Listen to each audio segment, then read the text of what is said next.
Hello there, ladies and gentlemen. We're back. It's the International Touring Cup. You've been asking, when are the sign-ups? When are the deliveries? When are the cars? When is everything? When is now? And we are in for a treat, let me tell you. 8 rounds, each consisting of 3 races from today, the 23rd of August, right through until the 22nd of November. I think we're all going to have a great time, and it begins here in Poznan, Poland. Become a real staple of the ITC in the last few years, especially in the move to R Factor 2. Let's get things rolling, shall we? My name is James Kirker. Giving you the glorious pictures is Mr. Argo Tida, and joining me in the box for the first time, I believe, since 2014 or 15, I want to say. It's the man, the myth, the legend, the website creator. It's Mr. Stefan McCready. How are you doing, sir? Good evening, all. I am not too bad. How are you, James? Oh, I'm doing well, thank you. I don't usually get that reply. It has been a while, hasn't it? It's been a good while. I think 2015 WSS was the last time, so... Goodness me, dead series. Rest in peace. Press F for respects and all that. I remember those days. Well, we're in today, we're here and now, and now's a very exciting time in particular for the International Touring Cup, because interest in the series, especially since the e-racing scene in general has really gravitated towards some touring car action recently, interest has blown up. And so we've now got a brand new mod provided to us by the Next Generation modding team. We've got a couple of new rules to go over as well, and we've got some new drivers, some very exciting talent which has come into the field. Stefan, you've driven with a lot of these guys before, especially since you were taking part in the series last year. You've also got quite a bit of experience with the mod as well, so maybe you could give the viewers a sense of an idea of just how different they are. I certainly know that the tyres in particular has been a big talking point before round 1. Yeah, so we've taken it from the BBTCC Championship that some of you may have heard of, and the big introduction, like you said, is CPM tyres, which, in effect, if you want to think of it this way, it gives tyre cycles now to tyres, so you really have to manage the heat you put through them, which at Poznan, which is reputable for having especially turn 1, just ripping those tyres to effectively shreds. It's going to be an insane challenge around here. Couple that with what we expect to be some fast lap times and close racing, it's going to be a real big challenge for these guys. Now, for the past couple of years, you probably won't have noticed it because it didn't really matter, but all drivers had available to them a choice between soft and medium compounds of tyres. It's very much the same here, but for the first time, drivers are genuinely asking the question of, should we go for medium tyres? Because there's a few people in the grid who are really rather worried that they can't make it to the end of a 12-lap race on the softer of the compounds. I think it's generally agreed that the softer compound still is the fastest choice. But without a doubt, you know, the question is there, you know. Yeah, so I know front-wheel drive are probably more concerned at the moment because you're putting a lot of drive through those tyres, a lot of heat. The challenge is there. I think some people are potentially toying with the idea of mediums to get through it. In an ideal world, you want to use those soft tyres just because of how much quicker they are. It's, you know, it will be on the back of their minds as they go into the first race. Now, speaking of the BVTCC, we should really take a little look at our practice standings and the early order of things. Remember, this qualifying session coming up, which is 15 minutes, by the way, Super Pole session, the only series at GPVWC to run Super Pole, so only 1 lap to get your business done. But the man at the top of the practice times, at least for now, is Matt Richards. He was runner-up in the International Touring Cup last year, and he is multiple-time and most recent BVTCC champion. It's got to be said, probably one of the favourites going into this competition this year. I would say so. He gave Rudy Van Buren, who was arguably probably the driver of GPV last year, a real good front for his money. Especially here, there was an incredible battle, I believe, in the second race between Matt Richards and Van Buren. So I would say he's probably arguably the favourite amongst these drivers. He's got the experience. He knows this car well. He raced it last year in British Virtual Touring Car Championship, so he knows it. And so I suspect he can use that for his advantage. CPM tyres have changed that up, but I suspect if he can adapt, he'll find the form he had in the British Touring Car Championship easily. Just looking through the top 5 as well, there's so much talent. You have Chris Shepherd, a man who's really maturing in driving style, and 2018 has been another breakthrough year for him, doing super well in Formula Challenge. Of course, he's been in the ITC a long time, multiple race winner at this point. You got Tobias Olsen in there, similarly for Red Bull Street Fighter. You'd mistake them for ice cold racing with the initial lineup of Eric Strana and Tobias Olsen, but I don't actually see Strana here today, so it's very possible that there's either no second driver there, or you know, they're going to find someone else to go in that car. Either way, Olsen, super fast, had plenty of experience himself. You've got Gogo Baldi as well, not necessarily the most experienced in ITC, but when you look out to the wider e-racing scene, this guy's up there with the legends. I mean, he was the Esports World Touring Car Championship runner-up. He really should have won the launch event for the EWTCR. Cruel fate robbed him of that, and you've got one of his major competitors in that series as well, Jack Keithley, making his debut in the International Touring Cup, up there in P3 for ACR. So not only do we have 5 very fast drivers up there, but we also have 5 different teams, which bodes well for us. Yeah, I think it's fair to say this is probably one of the most competitive ITC grids I've seen for quite some time. You would be fooled into thinking this was, I say, a Super League grid just because of the quality in it, the teams that have turned up. A couple of these teams probably may have not shown interest in ITC in the past, but we've got some major names in here team wise as well. Epic, Drake, ACR in here, things like that. You've got people like Lewis McGlade, who's been doing this for a while as well, Mike Bell, Johan Lindberg, who can usually pull a result out of the hat when he wants to. So it's gonna be tight. Got 2 teams champions in the competition for the first time since 2015, I want to say, when it was Ice Cold and THR. So you've got ACR Zaxby that were Vodbull Racing last year. They're effectively the same team, hence why we're calling them champions. Yeah. You also have Enterprise, who were Enterprise GP. They're now Enterprise Pulsars. They're coming back after a year break out. So it's exciting on that potential front. Definitely looking at the lineups as well. Might have a repeat of the 2016 title battle, albeit with 4 completely different drivers between the 2 of them. We're going to find out, though, just where everyone sits as our first ever Super Pole session of 2018 gets underway. And I see a couple of cars going out. It's Ray Numuru, Ben Willis, Tyrone Frith, and Niels Brugman going out there. Niels Brugman actually one of the people with a back of the grid penalty. We will go through those once we hit to warm up. But let's go on board, Argo, with Ben Willis. I think he's the furthest up the road.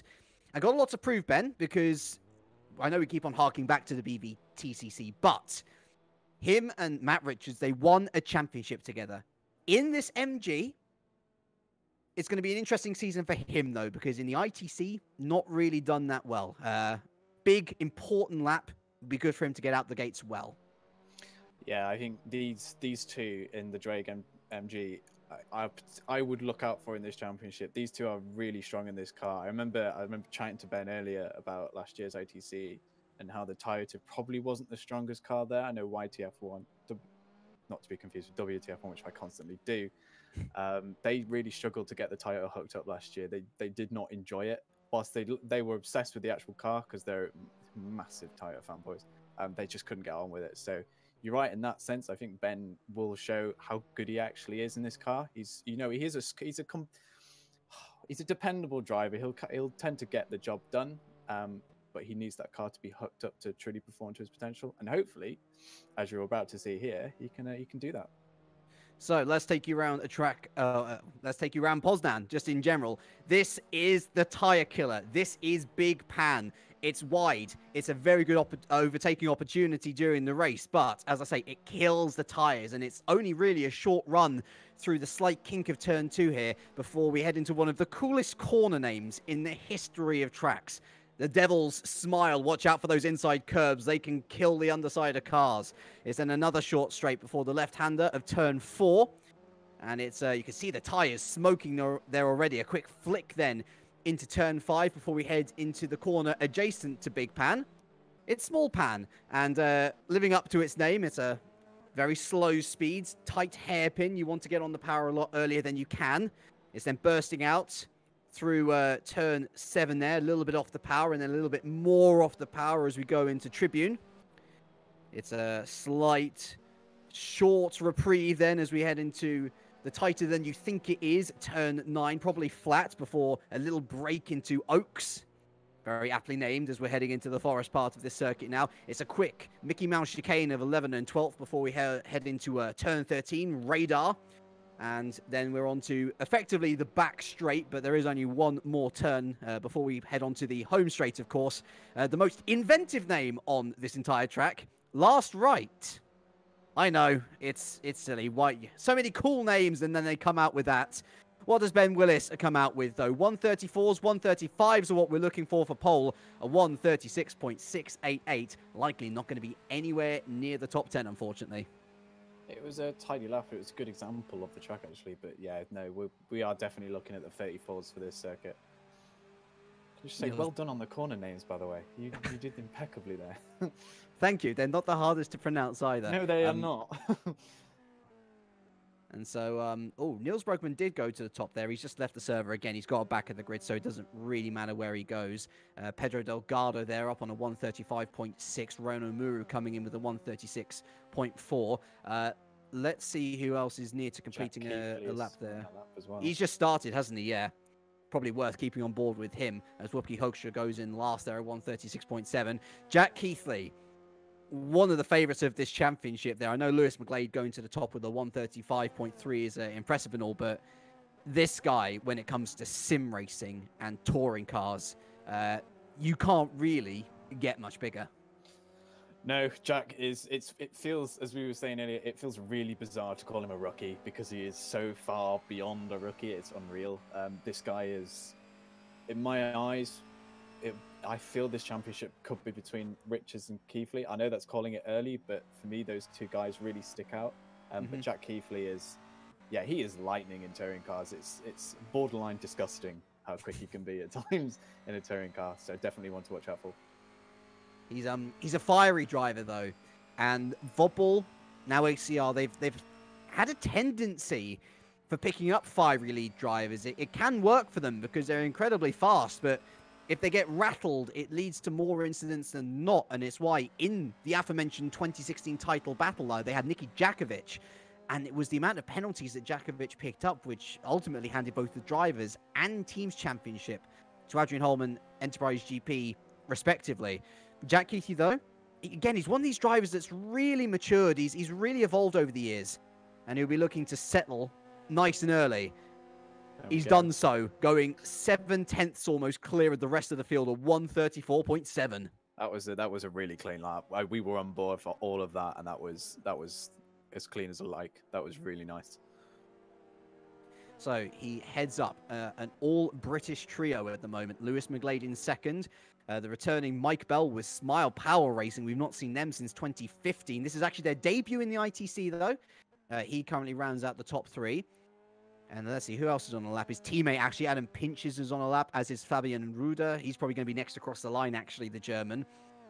But what's curious to me, Stefan, is a trend that we've been seeing more and more over the last couple of years in ITC. Because of the way R-Factor 2 works, your best rubber and your best grip is going to be near the end of the session. So no longer can you haphazardly just go out and do your lap and everything's going to be fine as Ruder slots into 9th and last place there. You have to be considerate of how many people are going out ahead of you. And I think there's going to be a real rush towards the last 5 minutes of this session where everyone's trying to take advantage of the best track conditions, but also trying to avoid each other. Yeah, it's a massive challenge. It's something I used to struggle with as well. It's finding space is actually the biggest, probably the bigger challenge of Superpole. If you can get a clean lap in, you've actually got quite a good chance of getting a good spot.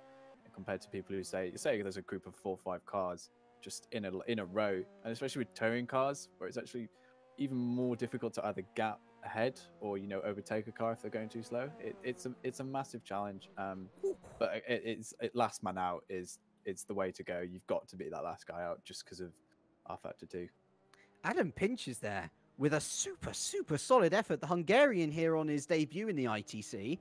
a 135.4, a 35.1, I should say. Only 4/10 off Jack Keithley, and to a certain extent, I'm not surprised. He's been a solid points scorer in the EWTCC the last year or so. I wasn't expecting him to be quite up there, so close to Keithley, so early on, though. So very good signs there for Smile Power Racing, who currently have a car on both the first and second grids. But now we've got some of the other big boys coming out. Chris Shepherd out the garage, Gogo Baldy out the garage. And these two drivers in particular, they can do very, very good things. Yeah, Chris Shepherd especially. He is at times a one-lap bandit where he can just pull a lap time out of nowhere. It's incredible. Gogo Baldy as well. He's got the experience he needs. This is the real meat of qualifying now, where some of the top guys really start to get a grips and get a move on. Really. Johan Lindberg, Philip Morby. Philip Morby, I remind you, a race winner after last year, coming out the garage along with Matt Clipp, and actually the IDOS man's going to be the first of this new quartet to go out, quintet, I should say, rather, to Quintet, yeah. settle up. And Matthew Clipp, very interesting driver, I feel. He's got plenty of experience in touring cars, but one thing that escapes him is luck/racecraft. I think he's one of those drivers where there's a lot of the blame game going on. However, his speed can't be denied, and if he was to just tighten up on the racecraft, things would be a lot better. Actually taking his first podium in ITC last year, he's got a lot to live up to, and he's just got to build on a solid foundation that he set in 2017. Yeah, the guy's got the pace. We can't deny that. The guy has got pace. He's shown it at times in Formula Challenge where he just pulls a lap and people go absolutely nuts on Discord. But, you know, he can do it. And like you say, at times his racecraft is left wanting. But if he tidies it up, the guy can score some serious points. Solid P6 there. And so it's now down to... Really good effort. That is a super good effort, yeah. Beating out Niels Brugman. Certainly Niels Brugman, again, I wonder whether he was pushing as hard as he needed to. Just setting a lap maybe for comfort's sake. Possibly, yeah. Chris Shepherd, I'm just trying to see who's the furthest along the track. I think it is Johan Lindberg or Philip Moore, but yeah, it is Lindberg who will be the next across the line. A couple of these teams, Steph, they've kind of... they've taken inspiration from certain teams. I do particularly like this Honda design from YDF1, but it definitely raised a few eyebrows. As, oh my goodness me, locking up the brakes heavily there, Lindberg, who this is actually his debut in the ITC in touring cars, so a lot to learn very quickly. Yeah, I keep getting this thing confused for a Nissan. I honestly adore this thing. I've got a serious... It's unhealthy. It's an unhealthy likening of retro liveries, but he's banged it a great time. P5 there, not bad at all. With a 35.5, but no. Why the F1 have got a lot to prove. Their Super Cup campaign has been on and off interesting. Oh, Chris Shepherd. Chris Shepherd. Well, pole position so far. We'll get back to that why the F1 point in a little bit. It's funny that we mention them because they're often unlucky with the number 4 on their cars. It's by 0.04 of a second that Chris Shepherd has just gone to the top of the timesheets. Gergo Baldy there, not even able to beat out Adam Pinch's P4 there for Enterprise Pulsars. So Chris Shepherd with a great lap. Yeah, no, he's pulled that out of the bag. That is, this is touring cars at its best, is close times all round. The top 10 covered by a second, and we've still got more laps to go. So this is it now. This is going to get really tight. Richard's on a lap as well. So Kevin Siggy coming out the pits along with Butcher and Campfield. So everyone's starting to bundle out the pits now. I think let's move to David Fidek, just as Shepherd's teammate's going to be looking to settle up. But yeah, going back to that why the F1 point, a lot to prove, you say? Yeah, they're a team growing in confidence. I know they've had a lot of luck issues in the past where they seem to just get caught up in stuff out of the blue, and it's just borderline unfair and unlucky at times. So yeah, they're a mature team. I think they could do really well this year. So let's watch out for them. David Fidek all over the place as he went through Oaks and Radar. I'm not entirely sure that this is going to be a decent lap from the Englishman. And I was saying in my pre-season preview, he's got the potential, actually, just flat out abandoning that lap. So actually, oh, but hold on. I think I know why. David Fidek does have... Oh, no, he's only got a 5-place grid slot demotion, so David Fidek just flat out abandoning that lap. Matt Richard is coming across the line. Where's this going to put him? Pole. First, wow, by 3/10. Goodness me. Well, starters you mean to go. The Welshman on top by a massive margin. Stop it, Matt. Jeez. That was nailed. I was watching some of his lap in the middle sector and it looked hooked up. I think people are going to struggle to beat that time. That was good. Has Kevin Siggy crossed the line? Kevin Siggy is... No, he's still on this formation. Okay, yeah. So it's Chris Butcher then, I think, who's going to be the next major protagonist here to cross the line. Again, race winner. He actually has taken pole position before in the ITC as well, a single pole position way back when at Japan 2015, actually. That was back when he was in the Mazurek Volvo. I remember that race rather well. He was fast and furious back then. The Volvo. Oh, I remember those days. Much love, much love. Will Chris Butcher be loving Poznan, though? He crosses the line and places himself P5. So it's getting really tight, actually, there. Anybody above a 135, they find themselves cutting in by small margins. Still decent there for ACR overall, 3rd and 5th. And who is that who just slotted in? I think it was Jack Mayer. Yeah.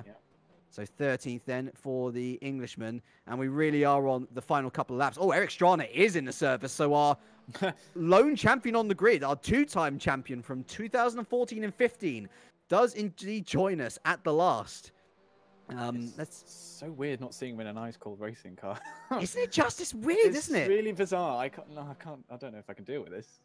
Oh. Well, let's look over to his teammate, shall we? Tobias Olsson, Swedish compatriot, of course. Just coming around the final corner in one of my favourite liveries on the grid, certainly that Red Bull Street Fighter. And yes, agreed. Massively fast driver, Tobias. Generally a hot lapper. P4. P4, again, super solid effort. There's a real variation of teams there in the top 5, isn't there? As Daniele Brambilla comes across the line last in 20th. Kevin Siggy, important here for Edge Esports. 4th there in the Subaru. He'll be delighted with that. Certainly the rear-wheel drive's kind of worried. Adrian Campfield now. Adrian Campfield goes 6th. Goodness me, showing just how much the rubber's setting in here. Mohammed Patel, only P12 for Formula Sim Racing's reigning World Championship champion. He'll be disappointed with that. Erhan Yajovski goes P10. And it's now down to Jack Divany and Eric Strana for our final couple of laps. It's going to be the Swedish ex-champion coming across the line first. Oh my goodness me, 4-wheel drifting in a front-wheel drive car. I'm not sure this is going to be the greatest lap ever from the Swedish driver, especially with no practice. Only P20 for Eric Strana, and then coming around the final corner for Rowan GP. Jack Divany, the American, the stand-in for Tristan Potters. Anything better than 26th, I'll say, will be a good effort. He doesn't even manage that. P27, and so a fast and furious qualifying session. Some big names well down the order. But at the top of things, it is Matt Richards on pole position. 3/10 clear of Chris Shepherd. Yeah, it was a seriously good lap. He completely hooked it up. So congrats to him. But like the top, what is it? I will say 14 within 1 second of each other. It's pretty tight quality. It's high stakes. It's tough. Super Bowl. You got to nail it first time, and that's why you get these close times. So it's going to be Keithley and Siggy on the second row. Again, those two know each other well from EWTCR.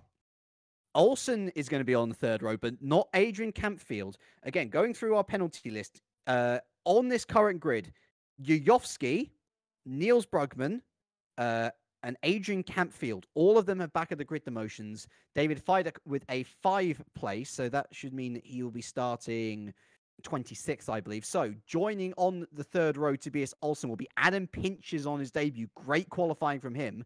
It'll then be Chris Butcher 7th, Gergo Baldi 8th. Lewis McGlade will actually gain 2 positions from the back of the grids. He'll be up in P9, joined by his good friend Mike Bell. So actually, out of all the teams there, ACR Zaxby looking very good. And Smile Power Racing with 2 cars inside the top 10 when it comes to the starting grid of race 1. They'll be delighted with that. They'll love that. They'll be really pleased with that. They, to be fair, good solid laps, benefiting from grid changes. So no, they'll be really pleased with that. I think they'll be.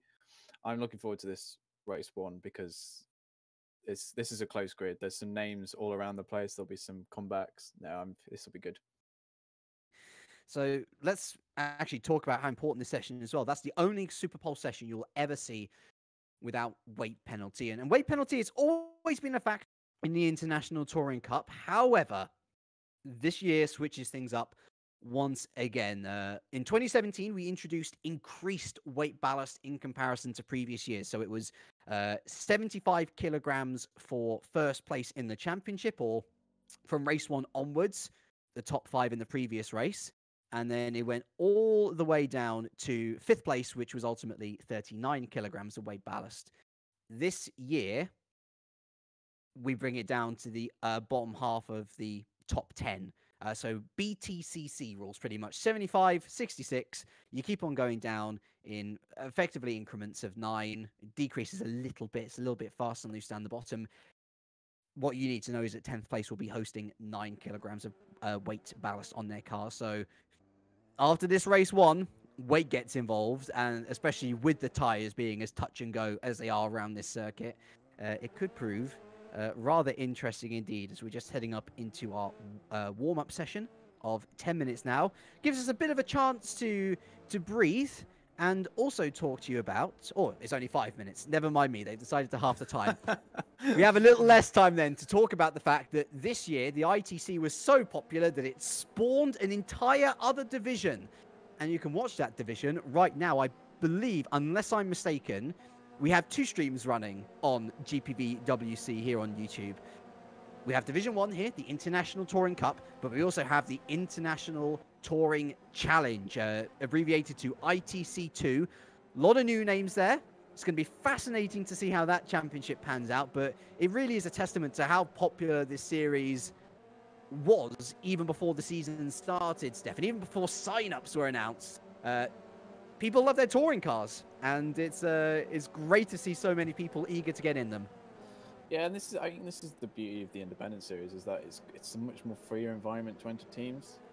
As has been the case, we got an insane amount of sign-ups coming from this, especially after the many months of Discord banter that went on before this actually occurred. So, now it's good to see. The interest is clearly there. The interest grows in GPV in general. That's clear to see in ITC. Touring cars, I think, has always struck quite a sweet spot for drivers. It's a very bump and it's a very aggressive series to race in. So generally the more fun kind of racing, that's very attractive to teams, drivers. So I think that is clear to see. It's healthy, right? It's really nice to see, and we'll hope that it continues on. I've got good news for our cameraman extraordinaire. RaceView is back, and if you want to keep up with the live timings and the different tyres that people are using, then there is nowhere better to go than raceview.nl. And we have RaceView for both of our servers as well. And I'm looking at the tyres that people are using here in warm-up. Keithley, Campfield, Pinches, Butcher, and Mike Bell. They are all using medium compound tyres. And unfortunately, it was down during qualifying, so we couldn't see exactly what compounds the people were using there and then. But it's a reminder to everyone that the top 10 have to use the compound which they qualify on. And so if there were people in the top 10 that managed to qualify onto the medium tire, they've done an incredible job, because I know that the difference isn't that big, Stefan, but it's big enough to suggest that you've done pretty well to stay within a second. Yeah, the difference is noticeable. I'd be really surprised if, unless they're trying to gain a psychological advantage, they would run softs. Unless you're trying to do an insane strategy in the race and try and run medium times and hope it comes to the end, I would imagine you'd have been running softs in qualifying. It would have been nice to know, but it's the way it is. But I would imagine we'll pretty much see everyone starting on softs. So let's take you through our calendar as well, as we're into the final 2 minutes now, not long to go before our first race of the season. It's exciting. We've got some tracks that you'll know well, and overall, though, we actually have a rather fresh look to our calendar to really lift the fresh look. We got a fresh new logo, we got fresh new cars, mostly fresh new calendar. So the first 2 rounds will be ones that ITC fans will definitely know from the last couple of years. Here in Poznan at round 1, and then we head to La France for round 2, to the Bugatti circuit at Le Mans. Really, really awesome track there, hosted some brilliant races. Then it's into the new territory, though. We finish off our European half of the season by traveling first to Italy and to Misano, mostly well known for motorbike racing, but touring cars should be pretty interesting. And then to my personal home circuit, not even in terms of country, in terms of actual locality, Brands Hatch. We're going to be running the GP circuit. Should be very exciting there, especially with, again, a couple of really nasty tire-eating corners. Then we head well abroad to the Asian side of the scene. We go to China first, to Zhuhai, which should be one of the tracks that really favors the front-wheel drives. Not too many corners, and especially long corners on that track. Then we then head over to Japan. Similar sort of situation where there's a lot of tight, twisty corners. Okayama International Circuit, and then we head over to the Americas for our final couple of rounds, to Brazil, where we head to Curitiba for the first time, not going to Interlagos for once, and we round off our season in the USA at Virginia International Raceway. We're going to be running the North Course, and I know that a couple of those tracks in particular won't be too well known to people, just thinking of track maps in general, but I promise you, all of those circuits are going to really provide some excellent racing. And I think overall a well done has to go out to the GPVWC staff and management team for actually holding, being patient, putting this together, and I think we're going to have a great season in store. Yeah, I think it definitely a clap of the hands to management. They turned this around pretty quickly.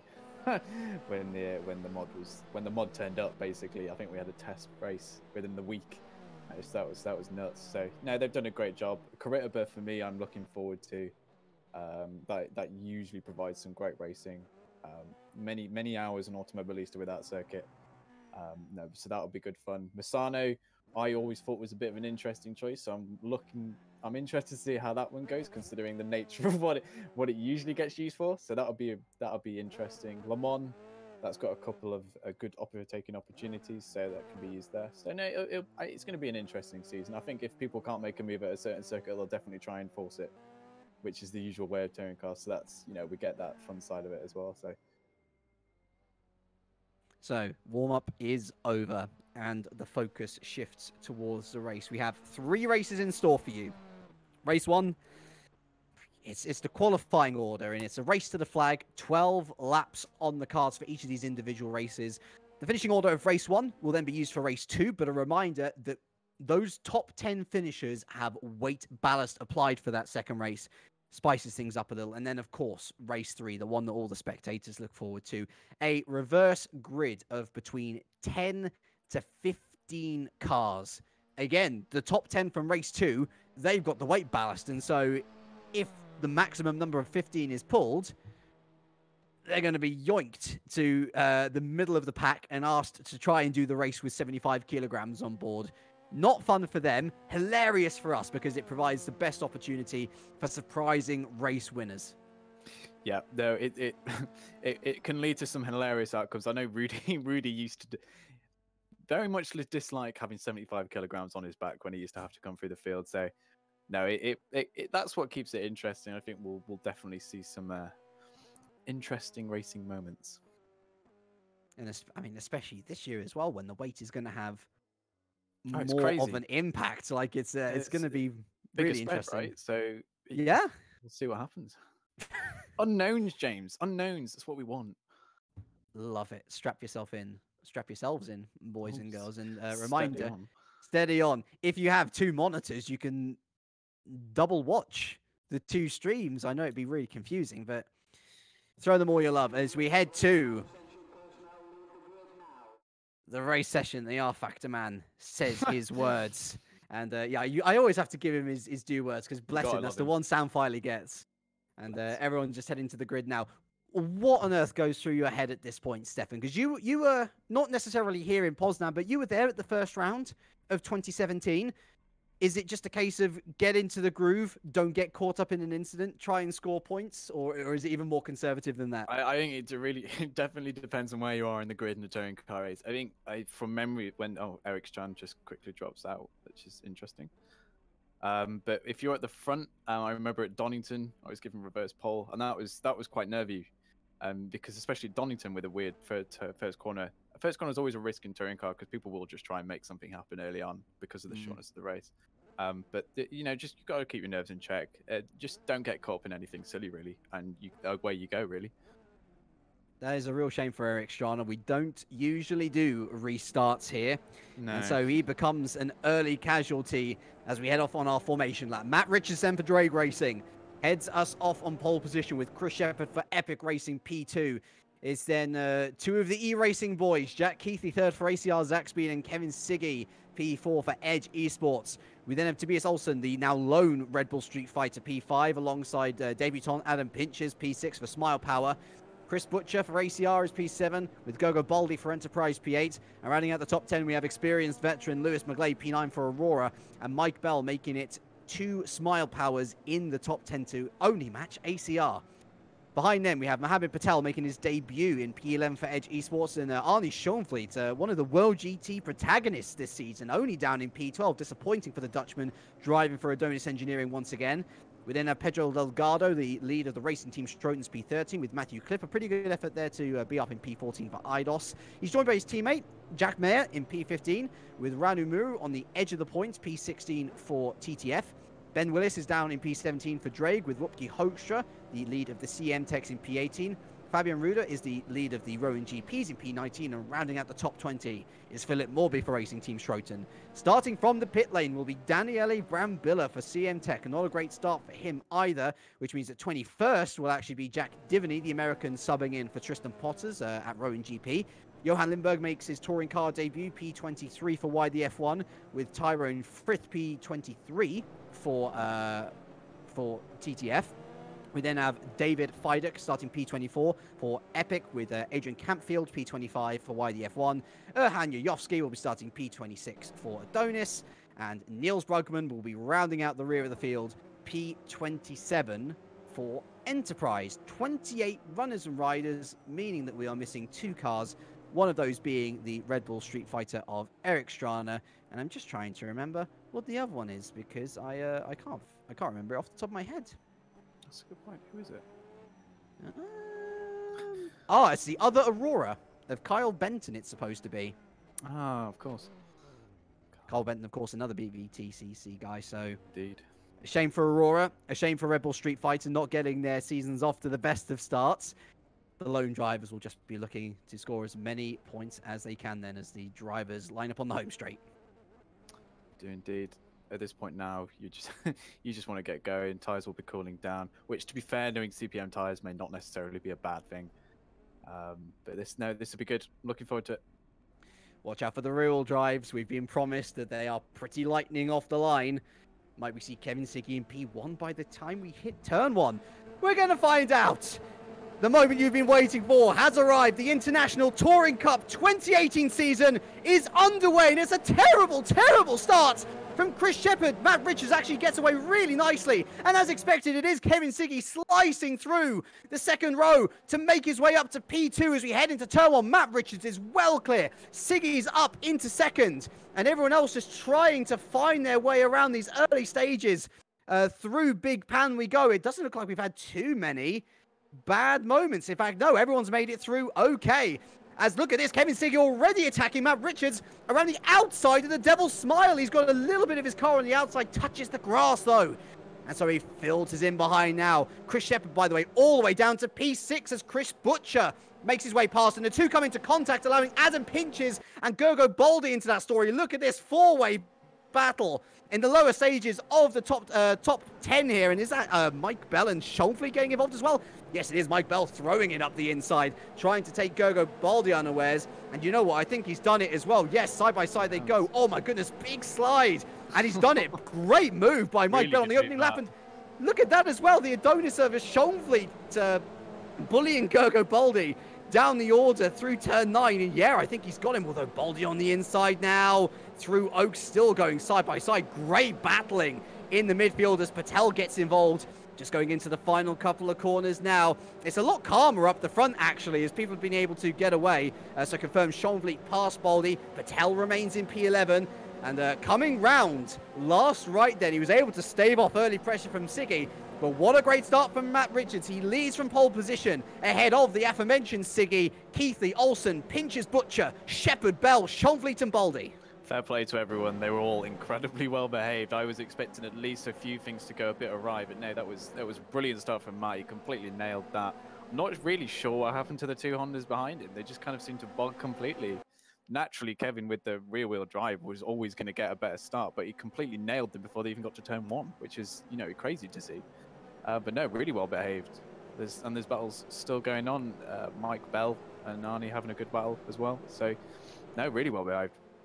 Yeah, look at Patel here. He's managed to make his way past Baldy as well. And Schonvliet going down the inside of turn 4 now. The two of them going side by side. A great start by both drivers. And actually, is Mike Bell on the hard tyres? Yeah, we've actually got a good picture now of who's on the soft and who's on the hard. Would you believe it? Jack Keithley is on the hard compound tyre, as is Pinches, Butcher, Bell, Delgado, Clip, Morby, Campfield, and Lindbergh, and Divany. So all of those guys in the top 10 on the medium compounded tyre, I should say, rather, doing incredibly, incredibly well. And it maybe explains why in these early stages, Stefan, Tobias Olsen's looking to actually overtake Keithley. Yeah, no, that would make sense. I think this is a bold strategy. It's contact between Chris and Adam as well going on there, so a bit of nudging and budging there. But no, it's an interesting strategy. If they can keep with this front pack, it should work for them towards the end of the race. It really should. Kevin Siggy only within a couple of tenths of Matt Richards, but it is really the battle behind here. Pinches back, which is really catching the eye. Shepherd, what a terrible start from him, down to P7 from a front row start. Not exactly where he wanted to be. He's got Bell, Schonvliet, Patel, and to a lesser extent now Gergo Baldy, who's not fared well in these opening laps. On the back, I guess McGlade's there in P12 as well, Delgado. Mayer and Clip actually have had good starts as well. The two IDOS boys, 14th and 15th as it stands, so they've got to watch out for Reinu Muru, Ben Willis, Whoopke Hoekstra there as well, Philip Morby to a certain extent.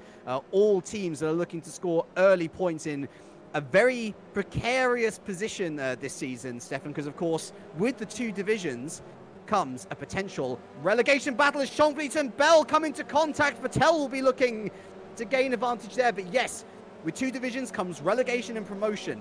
If you're in the bottom 4 this season in the ITC, you're going to get relegated. It's as simple as that.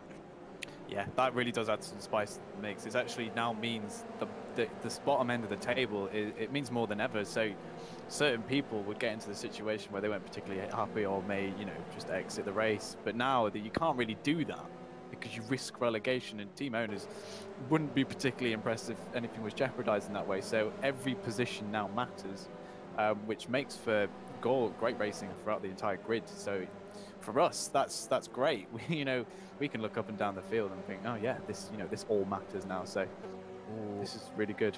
Adam Pinches has an off, and it's down at the same place where he went off last time, down at Radar in the end, and he's lost position. He had originally lost position to Shepherd, but he seems to have fought back, and actually he's in sight of Chris Butcher, though. Look at Shepherd now, flying down the inside. Yeah. This would be brave if he takes it on, if he makes it work. So got to leave good room. And he does. He gives him good space. He's holding around the outside, though. This is the benefit of turn 1. If you can hold it around the outside, it puts you in good stead for the next corner. And he's made it stick as well. Nice move there from Chris Shepherd. Look at behind, though. Look at behind. Patel here, looking to overtake 2 cars in one go. He's made it his way past Mike Bell. Oh, a little bit of contact there. Bell on the brakes. And Schonvliet going into the rear end of Adam Pinches, sorry. He's going to try and force his way up the inside now. Look at that. Pinches going so wide. I wonder whether he's overheated his tyres already. Potentially. Looks like he is struggling on the front end. We now have a Pinches train. Oh, hello. Patel's looking a bit deep. Patel's gone deep. He's going to go into the grapple. That was careless in some respects. He's going to have to regroup now whilst this battle still goes on. Still in the points, and he's, down to P14. But look at this. Look at Gergo Baldy. All of a sudden, resurgence, contact with Mike Bell, who comes back on the circuit. Further contact, and Mike Bell is just about holding in there. Stays in P12 for now. Not sure who initiated that. But finally, a bit of the ITC that we used to know coming into effect. Gergo Baldi up to P9 overall. Then there, Adam Pinch is going wide again at turn 13, almost allowing Schonvliet in. Yeah, I think Adam is really overworking the front end. He just can't get that front end turning at all. He's putting himself under serious pressure here. On the Mike Bell Enterprise thing, not sure, probably a bit give and take on either end, so just a bit unlucky. He did really well to keep it on the track and not actually have an accident, to be fair, so well held from Mike. He's still in the points. Well recovered there. Pinch is still under pressure from Arne. After his good start, you feel like it's a bolt cork effect as Patel further back, making his way back up the order now after that mistake at Small Pan. Past Jack Mayer. But looking at this Pinch's Schonvliet Baldy battle now, I guess you can call McGlade in there as well. You can see what the Concertina effect is. Pinch's brakes way earlier than the guys behind him, and it means that Schonvliet has to brake earlier, which means that Baldy is offset and he has to brake and also go out wide. It's dragged McGlade in. It's also dragged Pedro Delgado in, another one of the debutants, the Brazilian, not have much experience here at GPVWC in general, but doing mighty fine as Lewis McGlade. They're looking for the undercut on Gergo Baldi. Not going to be done this time around, but fair play to Pedro Delgado. Really doing well for Racing Team Schroten. Yeah, no, this is really good from him. We haven't seen a lot of Pedro, really, so he's putting in a good show. This is one of the things with touring cars. If you can keep your car there and you can kind of be in the mix and wait for something to happen, you can pick up some good points. But this battle between... You say that, I say that. As soon as Delgado is spun... that is the first curse of the commentator, ladies and gentlemen, and he finds himself in the hedge, unfortunately, and out of the points, meaning that Reinu Mura, actually, for TTF, he's in a bit of a world of his own, and he could be scoring the first point for TTF as well. Oh, he just got wide to Pedro and caught the grass, spun in right round. We've managed 4 laps, James, without cursing someone. I'm proud. Anyway. There'll be many more to come, believe me. Back up at the front then.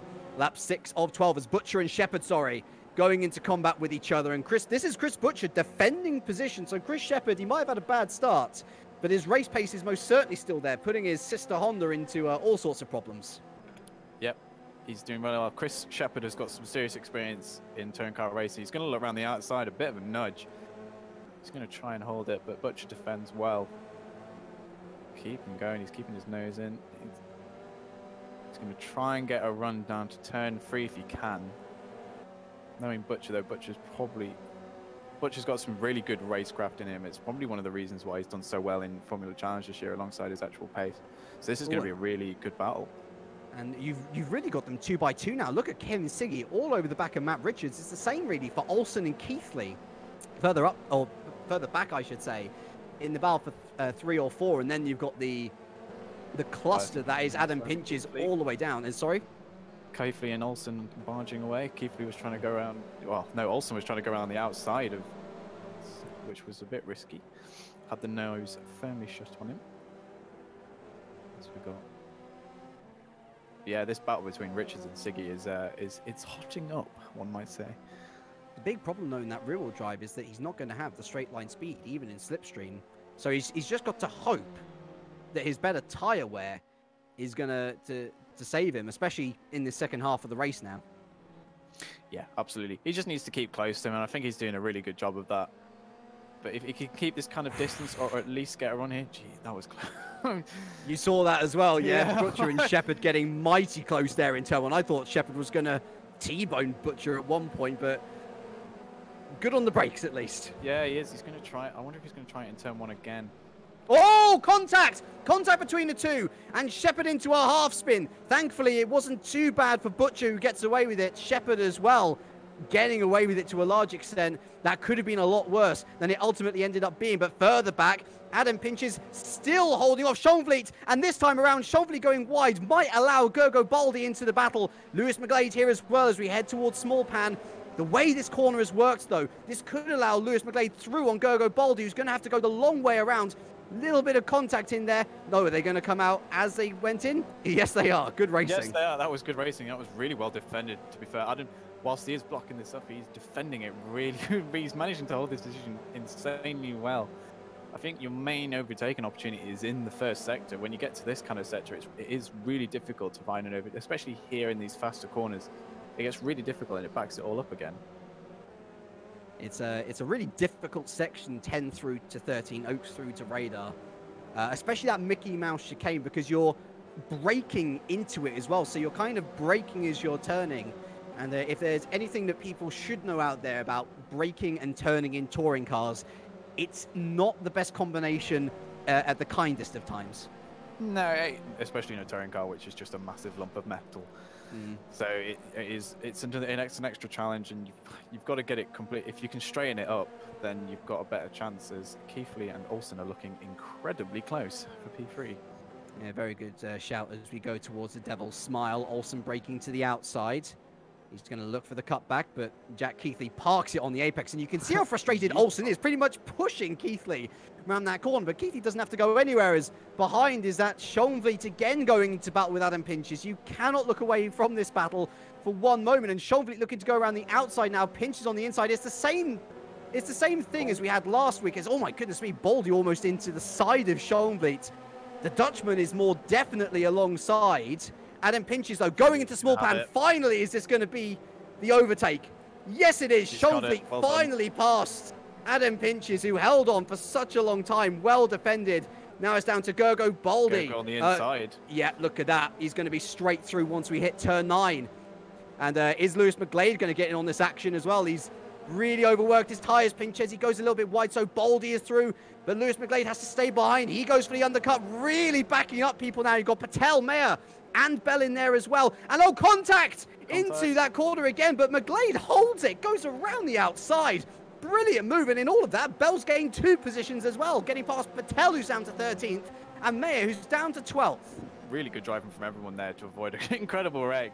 I genuinely thought someone was going to be taken around there, but no, that was brilliant driving for everyone. Lewis doing a really opportunistic move, and I suspect for Adam it's going to get a bit more unfortunate as the domino effect of overtaking now starts to occur. So we shall see how that develops, especially with his teammate who's pretty quick in this stage of the race, and how that dynamic works out. So that'll be interesting to see what happens there. Speaking of, we should look further up the order. Look at Chris Shepherd. He's going to have another go around the outside of the Devil's Smile on Chris Butcher. But again, the optimum line often is the only line. And for Chris Butcher, he stays ahead. It's the same case with Richards and Siggy, really. Both of them still nose to tail, but no movement in that department. Keithley and Olsen a little bit further apart, but no lunges as of yet. And so we'll now see, really, from the case of Schoenvliet, Baldy, McGlade, just how big this bottle cork was, because I'm looking at Jack Mayer, who's looking to get past... is that Mike Bell now? Yeah, Mike Bell holding on to 11th. And look at Patel on the inside here. Almost 3 wide into turn 7. I think Bell's going to hold on to this for now. Almost Patel diving in. Yeah, look at this. Opportunistic on the inside, and surely he's going to have the corner. Jack Mayer trying to hold on, and I tell you what, the young Englishman does very well as well. Although, look at Patel around the outside. What a great move. If he's able to hold this. No. He ducks out. He knows exactly what complex of corners is coming up next. And as brilliant driving as that was, as it still is, yeah, he decides that safety is the better part of valor. He's going to be on the inside now, but that front-wheel drive, it's good. It's got some good pace down the back straight. Into the last right we go. Side by side, Patel finally completes the move. Great stuff. That was side by side for at least a good 1/3 of the lap. That was brilliant racing. Oh, Shepherd. Shepherd's finally through on Butcher. And it did happen at turn 1. And so the Epic driver finally up into the top 5. That was a really... Yep, so he's been trying that for the last 4 laps. And he's really needs to get that done soon, considering the tyre difference between the two of them. I suspect had it gone on for another couple of laps, Chris would have started... Which Chris am I talking about? Chris Shepherd would have really started to struggle to get by him just because of the tyre difference and tyre wear. But look at Schoenvliet. Look at Schoenvliet and Baldy and McGlade. They're all catching up to him. Like a stone that you cast away into a river. He is dropping, and he is dropping fast in pace. Yeah, this is as incredible as that analogy you just made, James. I mean, yeah. Don't patronize me. I'm not. Nah, I'm just kidding. I mean, no, Arnie's been released, and he's starting to really show his pace. These two battling has really helped these guys come forward as well. So Chris Butcher may find himself under even more pressure. Cheeky tap. So yeah, let's stick with this, shall we? Because I imagine we're going to be having a very similar bottle cork effect. I am keeping my eye further on up the road. Siggy and Mitch Richards, 9 seconds clear of the rest of the field, by the way. But Siggy is starting to run out of laps, because once we tick over, we are on the penultimate one of those. So not a lot of time left for the Austro-Slovenian to make his way past the Welshman. Speaking of, though, behind, here comes Tobias Olsson. Mega slipstream from the Swede. Keithy taking an ultra defensive line. Olsson's going to have to try and go around the outside or try and maintain some sort of momentum as we head through Big Pan. And Jerry's, he's stuck with the Englishman well. A reminder that Keithy is on the medium compound tyre, so doing incredibly well to hold on at this stage. But here comes Olsson now. He breaks very late around the outside of the Devil's Smile. And is he going to keep the momentum? Yes, but Keithy's taken them both off the track. He's taken them both off the track in a rather desperate move. Yeah, that's touch and go, that one. That was touch and go. He's got to be aware that Tobias is there. I can understand it was technically his corner, but just looking at a replay on the stream, probably should have been more aware that he was there. I think it was a bit unfair and probably could have held his line a bit better. Baldy on the inside of Schoenfleet further up the road, and he's got it done as well. The Hungarian with a late race sprint here. He's up into P7 and is now the lead of this trio to try and get themselves past the stricken for pace Butcher. Yeah, he is. This is the bottleneck is occurring again, and I suspect if someone wants to make it happen, they've got to do it, and this straight into turn 1, and then potentially into turn 3. But the last lap coming up. Oh my goodness, that was a bit opportunistic from Baldy, mounting the curb as he attempts to make his way past Butcher. Just Schoenfleet going wide, that could allow McGlade in as well. Final lap then for Richards and Siggy, and I don't think Siggy's got the pure pace on the straights to make his way past Richards. Keithy and Olsson, let's see them going into turn 1. I think that Olsson doesn't have anywhere near the slipstream that he did last time. Yeah, again, he's braking on the outside. Not going to be much done there. Further up the road, what about Baldy and Butcher? Yeah, not much done there, but look at McGlade going into combat with Schoenfleet, who holds on for now. No, we've got some last-minute battles going on. Even P16 downwards is looking fairly mental as well. So, Keithy, Tobias Olsson's on the outside of Keithy again. He's and this time. Yeah, he's on the road. And, oh my goodness, I think Butcher's going to lose position to Baldy behind. I'm looking at this battle between Olsson and Keithy. Keithy running Olsson out of road again. And this might get a little bit nasty. Olsson keeping his nose on the inside will be a committed move if he manages to make this stick. Going around the outside of Small Pan then. I think further behind, Baldy has made his way past Butcher. Big moves there. Baldy with a late race sprint. It's worked out for him, saving the tyres. Further up the road, though, we've got to go back to Richards versus Siggy because these guys are in the final sector. Just going into the Mickey Mouse chicane now before heading through radar. Look at Kevin Siggy, four-wheel drifting round the penultimate corner. He's got one corner. one corner to throw up the inside, but I don't think it's going to happen. Indeed, no, it is not, unless there's a massive mistake from Matt Richards here to the line. Matt Richards then, the Welshman, he comes across the line to take the first win of the 2018 ITC season by less than 1/10 of a second from Kevin Siggy. Brilliant racing. Behind, on his debut, it will be Jack Keithy, who takes P3. Olsson 4th with Shepherd 5th. Gergo Baldy, a distant 6th in the end from Chris Butcher, who holds off McGlade. Schoenfleet pinches home in the top 10. Bell in 11th with Patel scoring points on his debut as well, P12. Mayer 13th, Muru 14th, and David Fidek from the back of the grid fighting his way up to P15. Manic in the back here. The only retirement from that race was Erhan Yayovsky. Everyone else finishing for the sake of everyone out there who does want the full results. 16th down was Campfield, Morby, Brugman, Ruder, Lindbergh, Delgado, Willis, Hoekstra, Clip, Brambilla, Frith, and Divany. Of course, Eric Strana wasn't able to join us, unfortunately, as he disconnected before the race started. Yeah, it was a brilliant drive from Matt Richards to defend from Kevin Siggy. That was a wheel-to-wheel battle pretty much for the entire race. So great race from then. Keithy Olsson, great battle there. Potentially towards the end, got a bit risque, but you know that's touring cars. Robin's racing at times, so you can't really deny it. But then the midfield from 5th to probably 12th was just nuts. So really good racing overall, really. Just probably really clean racing as well, really, in the context of grand scheme of things. That was just great racing to watch. Yeah, the only real bad incident of note that I can remember was between Keithy and Olsson. I mean, if you're new here at GPVWC, of course, we have the wonderful disciplinary committee that go back. They look at the races afterwards. I reckon that might be an incident that is looked at, especially with Keithley in the end finishing ahead of Olsen. We'll wait and see whether that one flares up for the moment, at least. Yeah, What a great race to start us off. Brilliant. It was, yeah. What a way to welcome the fresh-faced ITC. So, Absolutely. it was good racing all around. Some brilliant drives from certain fighter getting a point from the from nowhere. Mike Bell putting in a good drive. Some great battling between Shepherd and Butcher. That was really great to watch. So, now bring on the next race.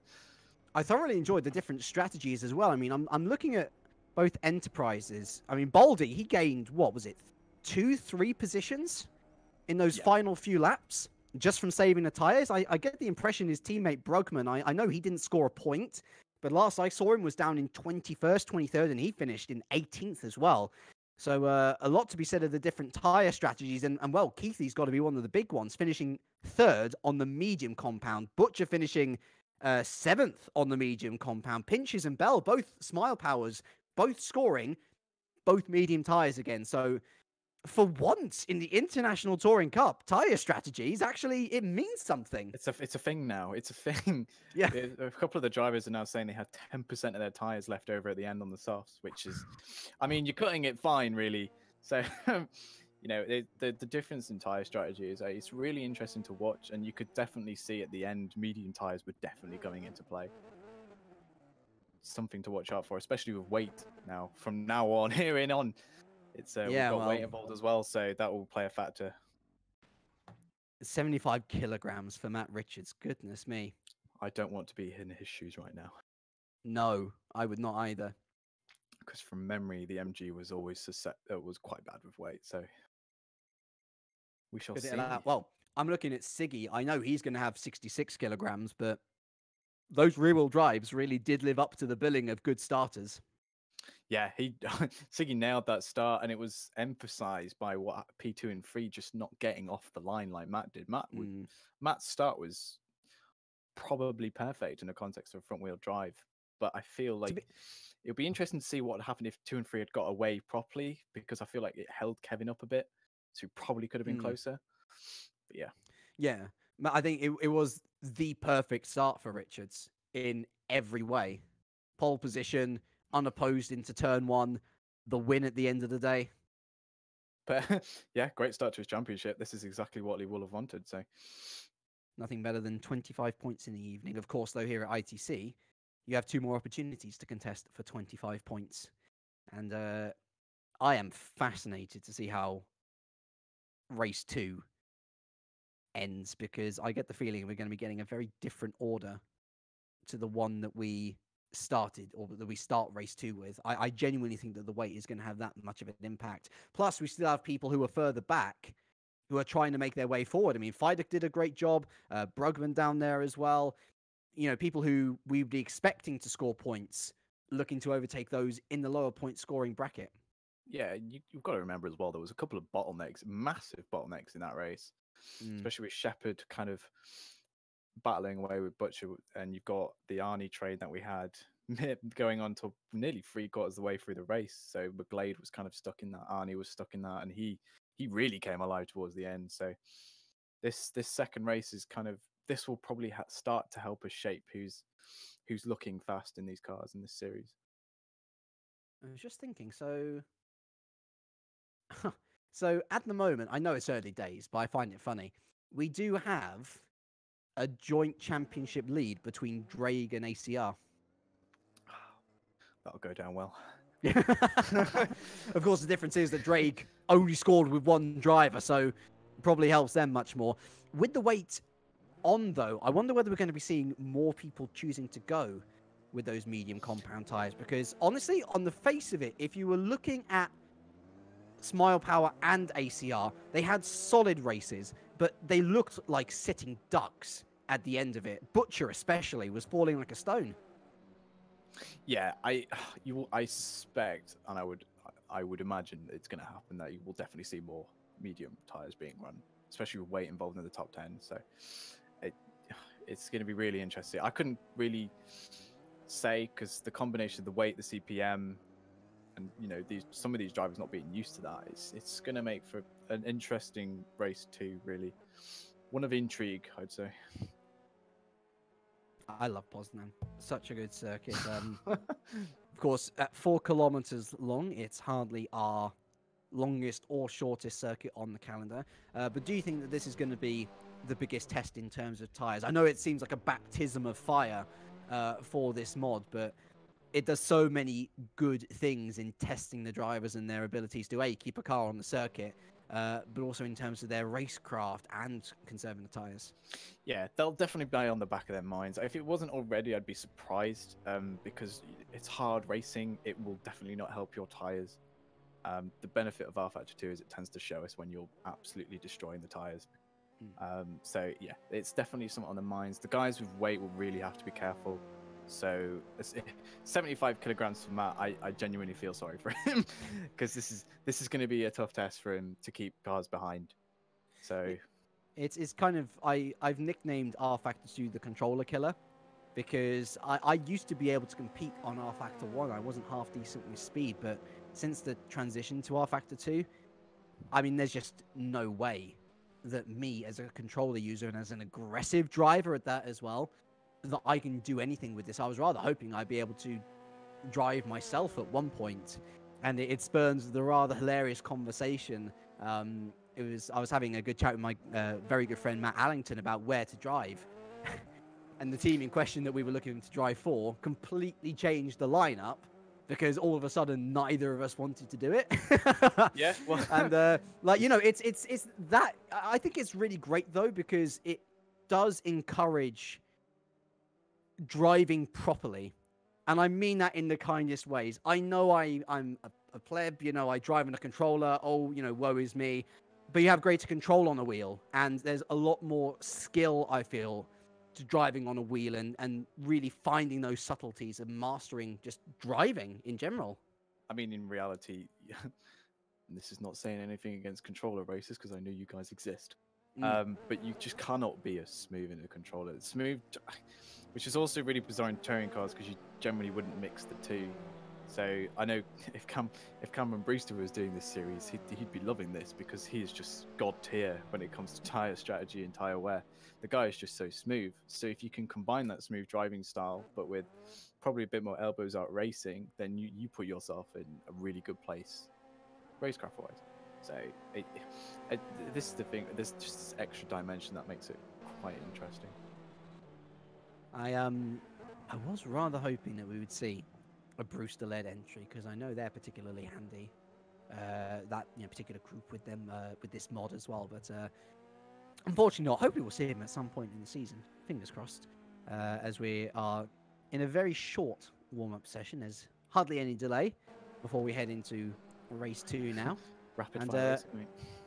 It really is, but a little bit too early maybe to determine championship protagonists, especially given, like, I know that we got Richards, he won the race, blah blah blah blah, Jack Keithley's, you know, big player, blah blah blah, Siggy, so on and so on, but in terms of actually the people who are going to be up there at the top fighting for the championship in the second half of the season, even exiting Poznan, would you say it's a little bit too early to determine that, because you're going to have the different tracks, meaning that different cars will benefit? Yeah, I'd say so. I would struggle to put any money on anybody at the moment, because there's so many variables, and touring car racing in general kind of just gets a bit manic. You get retirements, you have people either in a sim racing world disconnected and things like that. So I think it'd be really, really difficult to kind of even hazard a guess at who's going to win, or who's going to be the top 3 at least as well. So maybe at the end of round 2 we'll have a good idea, or the second weekend, or whatever, and we'll have a good idea of that, but definitely not after the first one. Right, I see a question. Please can you list the weight? And that's a private message, so you know it's important. So let's before we head into race 2, let's take you through from 1st to 10th position the weight ballast affected, or how much weight ballast is placed onto the drivers. So 75, 66, 57, 48, 39, 33, 27, 21, 15, and 9. There you go, not doing that again this season. Revert back to this point when you want your, or just even better, head along to GPVWC.com, go into ITC Division 1 or 2 and have a look at the rulebook because they're all there. Well, there you go. Spicy stuff. We have counted down warm-up, so it means only one thing. R Factor Man. I was thinking of maybe throwing Definitely. I was thinking of throwing like a blindside and going for iRacing Man, but I don't drive iRacing, so I don't know if that's appropriate or not. I'm not going to make loads of iRacing jokes about how much it is. I already struggled to get my remortgage. Anyway, let's stick on what we know. R-Factor 2, the best sim. The best sim. Well, no, best sim's R-Factor 1. Here we go. Oh, the legends! The legends are coming out. The ultimate sim. Oh man, we've just triggered a lot of people by sparking that debate again. Oh, you've seen me in ITC chat, James. You should. Oh no, if you really believe that you know what the best sim is, super chat it. Oh god. Like we won't read, but like if we all donations are nice. Cheeky plug. It is a very cheeky plug. Too cheeky for me. Oh.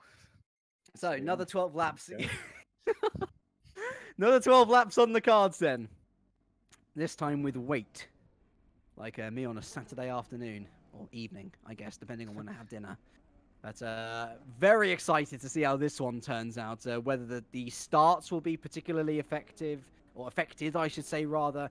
I imagine someone with weight will probably win, but never know. Could see someone like Patel flying through the field. It happens. It definitely happens. Are we all in, though? That's the major question. Eric Strana is now with us. So we are back up to our full complement of Red Bull Street Fighters, meaning that the sole team with one driver is Aurora Motorsports and Lewis McGlade, one of the longest serving teams in the championship. This is their 5th season now? It is indeed, yeah. They've taken part in every single race. Well, no, yes. There's hopefully going to be more where that came from. Matt Richards then leads us off on pole position for the second time this evening. And this time he's ahead of Kevin Siggy. I wonder whether he'll be a little bit more opposed at the start from Mr. Siggy Rebenak. It's then Jack Keithley and Tobias Olsen on the second row with Shepard and Baldy, P5 and P6. The English duo of Butcher and McGlade line up P7 and P8 with Arnie Schoenvliet and Adam Pinchers. Rounding out the top 10, we then have another English duo, Mike Bell and Mohammed Patel, 11th and 12th with Jack Mayer and Ranu Muru, P13 and 14. David Feidlich had a really good race actually to sneak that final point. He's P15 ahead of another Englishman, Adrian Campfield, P16. We then have Philip Morby and Niels Brugman, P17 and P18. And rounding out the top 20 will be Fabian Ruder and Johan Lindberg. We then have Pedro Delgado, of course, who, after we were singing his praises, ended up in the hedges and ultimately down in P21. He'll be ahead of Ben Willis. We then have Wupke Hoekstra and Matthew Klipp down in P23 and P24.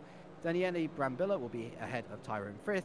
And then rounding out our grid will be Jack Divany, Erhan Yajovski, who is our lone retirement from last race, and the man who didn't even start last race, Eric Strana.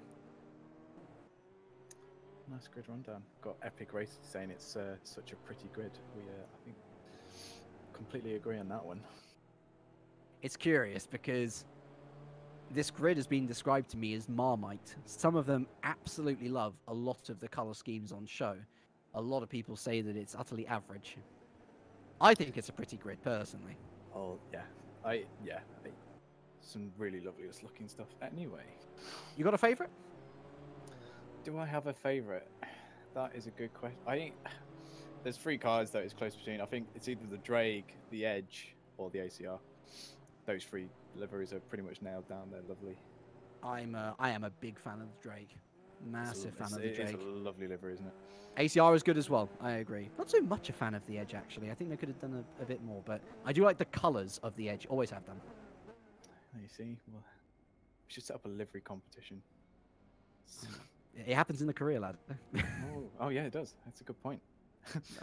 I won it once, would you believe, for using the colour purple. Purple's an instant win any day. Question now is who's going to win race 2? Fascinating scenes coming up as weight is applied to the grid for the first time. Who's going to bog down the most? We have 5 lights here. And for the second time at Poznan, we are away. And oh my goodness, it's like a slug off the line. Kevin Siggy was a little bit better though. Look at that, 4 wide almost. Gogo Baldy's had a great start from the mid-pack there. Going into turn 1, Matt Richards is going to lead. But further back, there's a couple of people going 3 wide almost. Look at this. A couple of people going sideways. Oh, and who's that off? It's Olsen. Olsen goes well off the track and into the barriers. Finally, someone off at turn 1. And unfortunately, it is Tobias Olsen caught out there, mostly because Jack Keithley was being challenged by Gogo Baldi, who had a lightning start up to P4. Mike Bell as well has had a great start up to P8. And what's this? Matt Richards is off. Yeah. And look at this, Gogo Baldi bashing up the inside. That's not the way that you should be doing that, Gogo. So Kevin Siggy takes the lead. Jack Keithley through as well. Richards down to P3 and under all sorts of pressure from Gogo Baldi, who's on much less weight. Butcher and McGlade they're fighting as well. Patel's not had a great start. He's only in P12. He's not actually made starts, but Niels Brugman behind him has made a great start. He's up to P14. So as we were expecting, people further down the grid without the weight, they are flying in these early stages. Perhaps a little bit of knowledge learned, be a little bit more aggressive in the earlier stages as well. As we head through the final complex then, Siggy leading the first rear-wheel drive to lead this season. It only took 2 races. I'm sure they'll be absolutely delighted with that as well, given their fears pre-season. And just round the last right we go now. And at the end of lap 1, it will be Kevin Siggy who leads here from Jack Keithley, Matt Richards, and then it's Baldy, Butcher, Bell, Pinches, McGlade, Shepherd, and Schoenfleet. But look at Richards. I'll hand it over to you, Stefan, in a bit. Richards looking around the outside of Big Pan, looking for the cutback now as well with 75 kilos on board. It's not going to work this time. Yeah, it was a really good first start from Siggy. Came into turn 3, the Devil's Smile, and kind of pushed him out wide and shut the door completely to make the move, which is why Keithley gets in second as well, just because he was so wide. But again, relatively speaking, outside of the Olsen incident, a clean first lap. Matt really needs to get back on it if he wants to get back at Siggy, but 75 kilos away around here in the first 3/4 of the lap it's going to be tough. It's definitely going to be hard for Matt from here. I'll tell you what, it was another poor start from Chris Shepherd. Reminder, he started P5. He's down to P9. So really, the best person I feel who had a start out of everyone was Mike Bell. He started P11, so the first man not to have a weight penalty.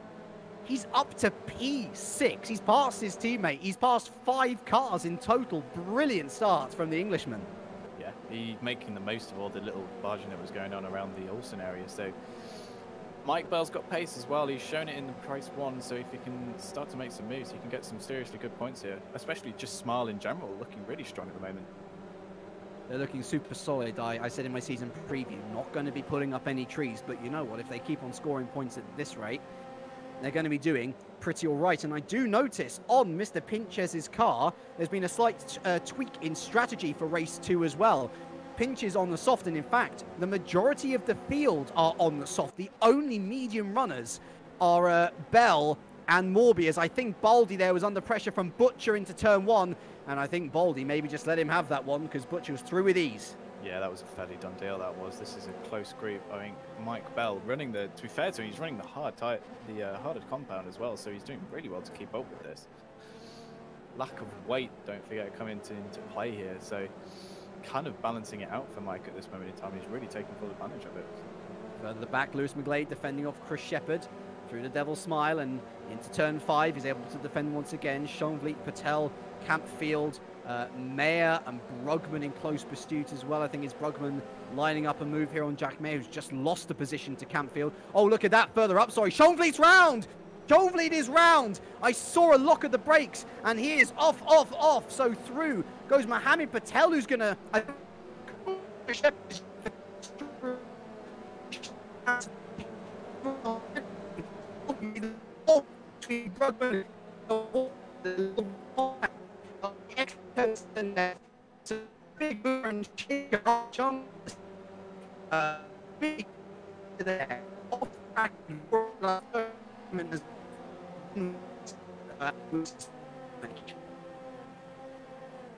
Insane racing going on. I don't know if I'm lagging or not, because I'm struggling to hear stuff at the moment. So I think it was an interesting move from Arnie. He just kind of I don't know if he just got his braking zone wrong. Oh yeah, Kirky, you've gone full robot on auto tune. Oh really? I'm back Yeah. now, I think. You're back now, so don't worry. But yeah, Arnie just kind of either got really late on the brakes and went for a dive. I tried to kind of style it out with a dive bomb, but he just got it completely wrong and was turned around by one of the Epidemic cars. So very similar sort of mistake to Patel in race 1. That contact would explain then why Shepherd is now under all sorts of pressure from Campfield and Brugman behind, the latter of which I think he was considering a move up into turn 5. Not going to happen this time around. Behind him, Fider Cup to 30th, and then look at this dogfight for the final points. Goodness me. Mayer, Morby, Strana, Lindbergh, Klip, and Yayovsky all fighting for 14th and 15th. Crazy stuff. And actually, look at Eric Strana. He started plumb last. He's already into the points. Great start from the Swede. Eric Strana proving why he's very well known in GPV. He's doing absolute work right now. But this is 6-7 cars fighting for a point. Lest we forget, this is these guys will fight over anything if they can do. So just got to be careful we don't do anything silly as the YTF1 car is only spun round. I think that was Johan Lindbergh and Matt Klipp, so that was close as well. Put the power in and you'll stay, and Johan Lindbergh able to stay in 17th, but we've got to look back up to the front now because at the beginning of lap 5 here, Kevin Sicky still holding on. Keithley and Richards 2nd and 3rd, not too far behind. We then have Butcher, and behind him, Gergo Baldy trying to fend off both Smile Power cars. I think Baldy probably looking to employ a similar strategy to last time, just conserve the tyres, and then once it hits the halfway mark, book it and try and use those tyres as best you can. Yeah, though Smile are looking incredibly favourable here. Mike doing a great job on the harder tyres, as we said earlier. In fact, he may even look for P5 going into Devil's Smile. Wrong corner. Wrong corner. Devil's Smile is the one before. That was turn 5. Oh me. It's because I'm 12 seconds behind. There you go. That would be the thing. Oh my goodness, late dive from Mike Bell. Brilliant switch through. Brilliant move. And is Adam Pinches going to take advantage of this as well? Adam Pinches around the outside. All the two of them are getting locked onto each other, and Gergo Baldy holds on just for now. Opportunistic. Brilliant move from Bell, and he's into the top 5. I'm so glad I pressed escape going into that because I managed to get a glimpse of it. No, that was a brilliant move. Just well planned. So he's up into P5. Let's see what he can do. See if he can get to the back of Butcher as well. So Smile making some serious moves. Even Adam's now on the back of Gergo Baldy as well. So Gergo is struggling, it may seem. We saw this last race though. Just watch out for him in the second half. We will, I imagine we'll see an increase of pace. Behind him, Patel then up to 8th after all the carnage. He's actually gotten past Lewis McGlade in 9th. Still holding off Chris Shepherd, and then it's Campfield, Brugman, Fidek, Strana up to 14th. He's passed Jack Mayer as well. Strana, the 14th and 15 champion. He's on a real stride. His legs are being stretched as unfortunately we have a second retirement, and it's Daniele Brambilla. Yeah, that's unfortunate.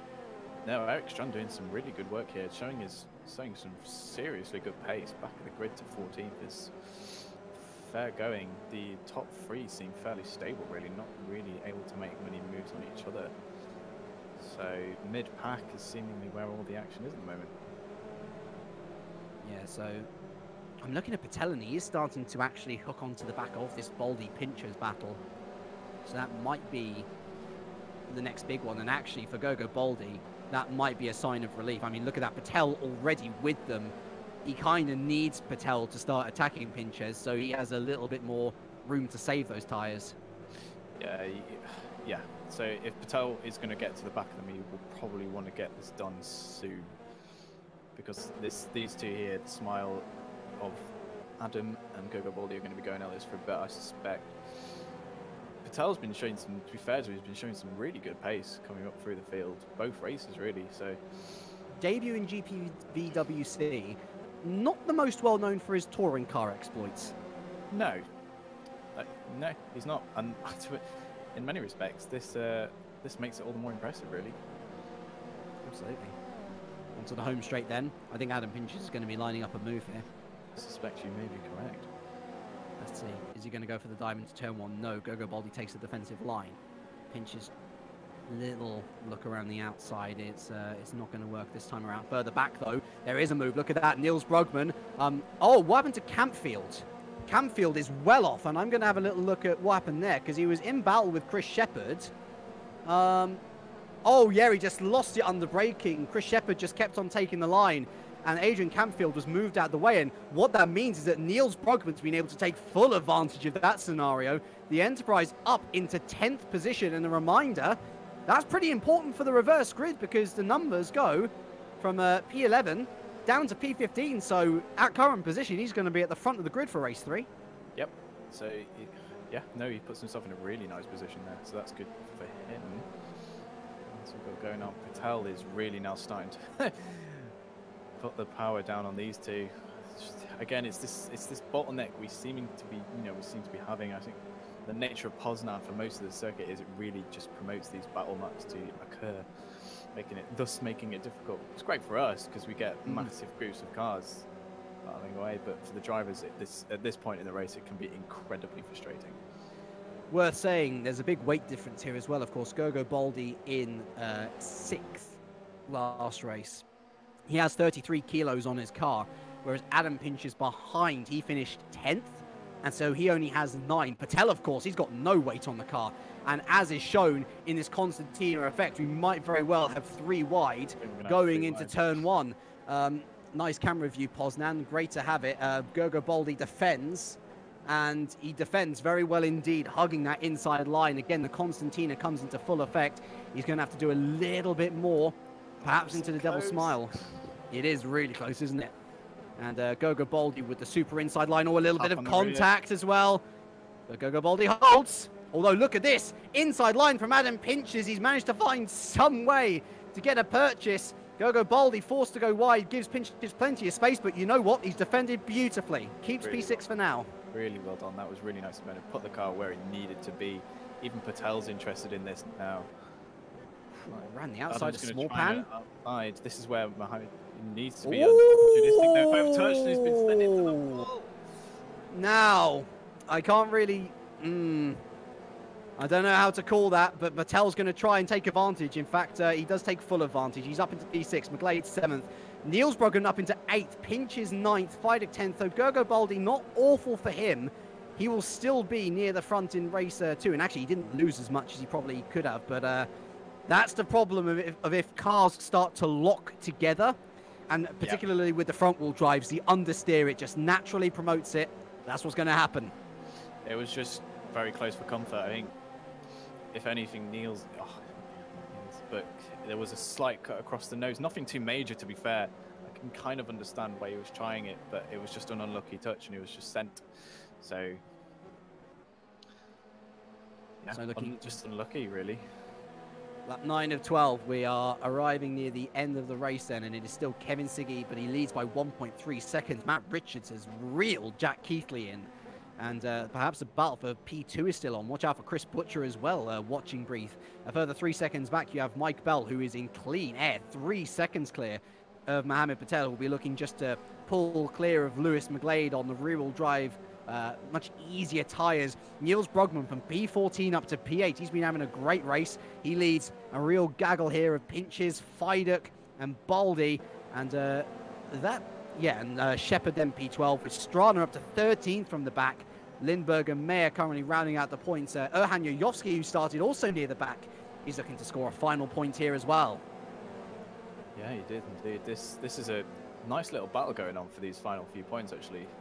Jack Mayer and Erhan going wheel to wheel, really. This is great stuff.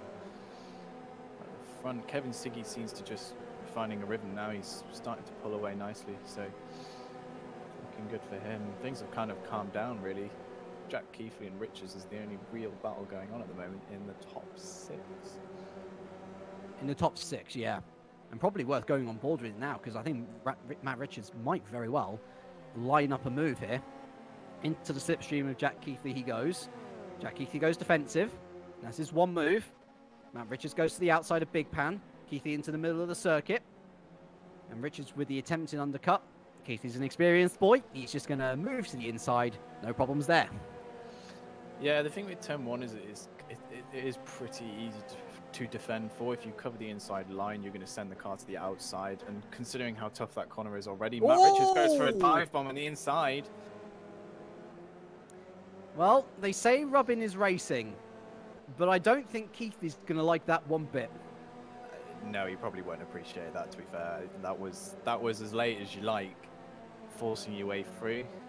So, that's going to get... Here comes Keith Lee up the inside. Matt Richards gives him space and holds on.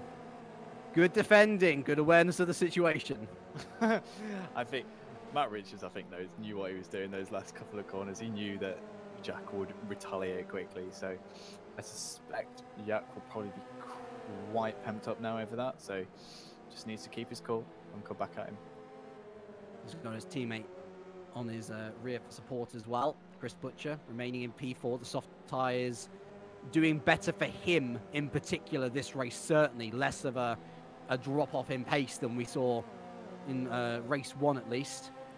Third behind. Is that Patel on the back of Bell already? Yes, it is. Look at this. Patel's been flying last couple of laps. His race 2 performance has been fantastic. He's arguably one of the quickest guys on the grid at the moment. The Subarus of Edge coming alive, really. This is working out nicely for them, especially against the fears people had against the Subaru and rear-wheel drive in general coming into this season. So it's nice to see that those fears are kind of being put aside, really. A reminder as well that Mike Bell here, no weight ballast, but he is on the medium tyres, and that's potentially what is biting him at this late stage. We're at the penultimate lap now. And will Patel go for a little dive into the Devil's Smile? No, he stays there for now. Lewis McGlade in a bit of free air. Niels Brugman still holding off. Pinches and Fidek behind. But look at Baldi. He's just been overtaken by Shepard. Big move there, and it could be fine margins like that, which see you either sent up to the front of the grid or remaining in the midfield. Yeah, that was an important move for Chris. He needed to make that done soon. Seems to have lost his rhythm a bit. I mean, he was put into, he went into the walls. Probably damaged. Probably damaged as well, yeah. So his race is pretty much compromised from that contact with the ball there on in. So, but Mohammed is on the back of Mike Bell very closely. Mike defending really well, to be fair. Well, I mean, the old adage is the Bell train. I mean, he's well known. He's well known for being a defender. And especially around a circuit like this, where it is particularly difficult to overtake in the middle section. This is his playground. This is his home turf.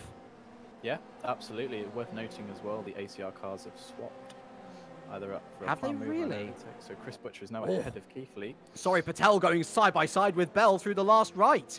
And you know what? I think Patel's got this, although on the back straight, this is where the front-wheel drive is going to come into the ascendancy.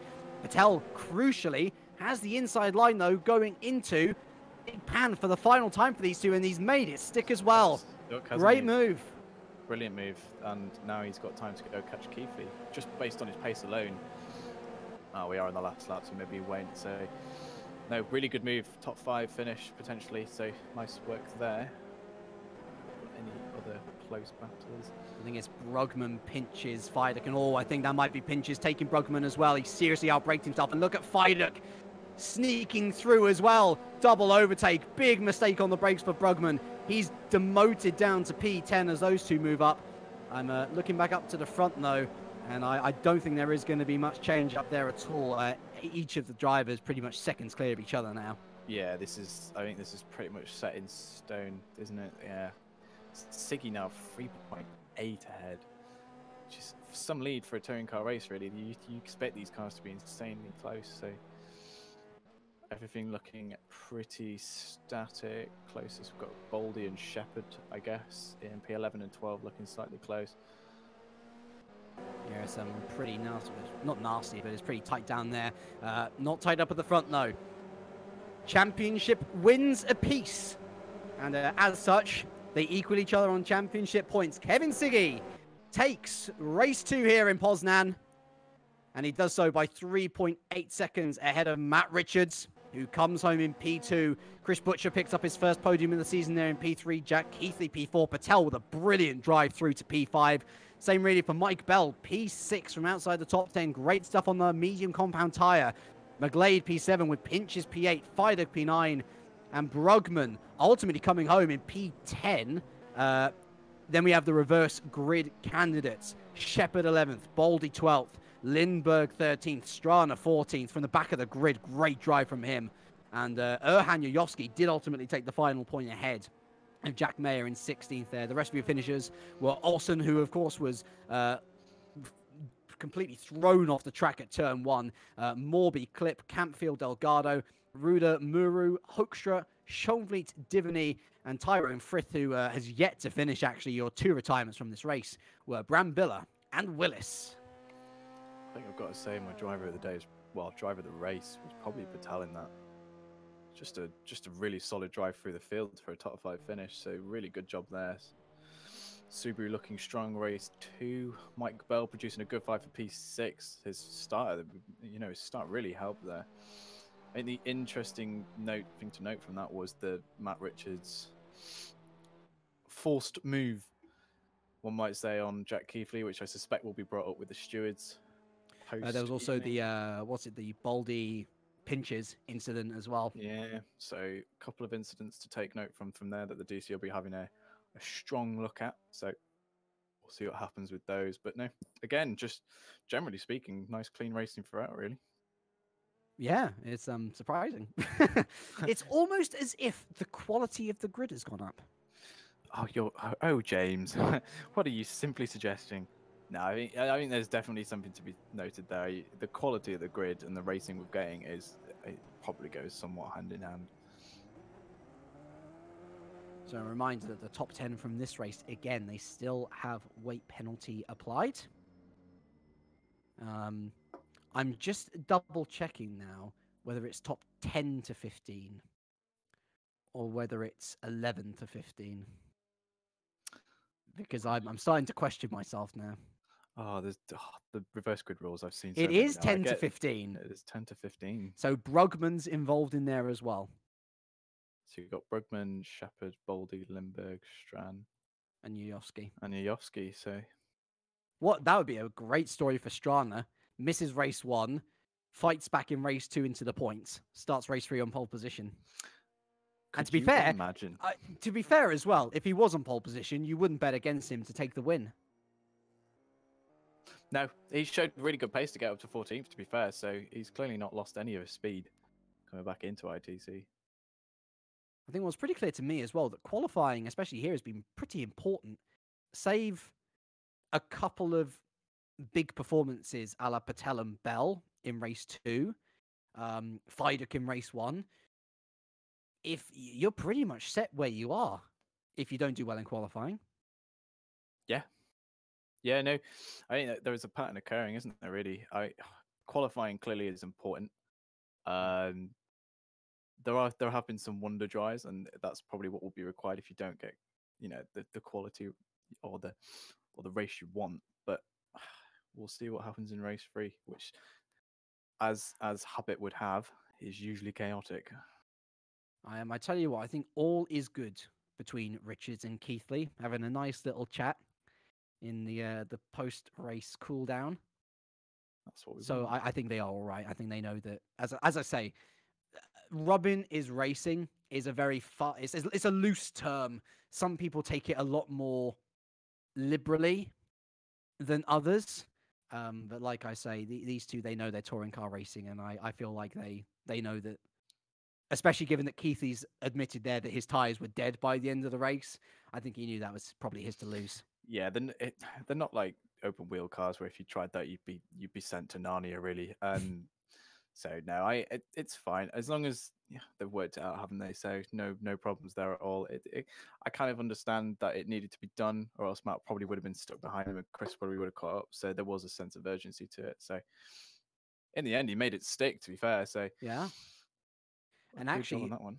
For the MG as well, it's important that Matt gets these results in the bag now, because the MG, as I understand it, is very much a car that specializes in mid to long speed corners. And so Poznan is one of those tracks where it's probably going to be benefiting the most from its chassis, which in turn suggests why it would probably be better on the tires than some of these other car choices.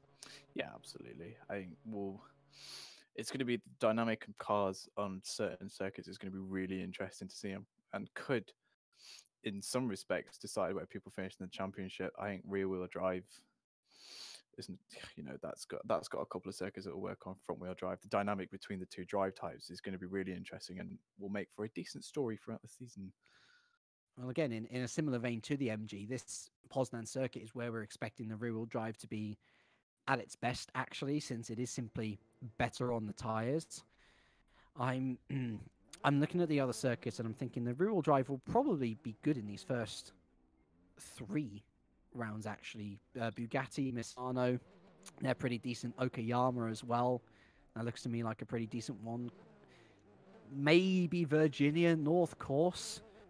But a lot of the other ones, it's going to be real pick and mix as to what car you selected. And I mean, Misano, for example, I'm looking at that as a big Vauxhall circuit. The Vauxhall's pretty good in the slower speed corners. The Mercedes is pretty good on the braking, so when it comes off the back of long straights, that's probably where you'll see them excel. The Honda's probably the compromise vehicle of the lot.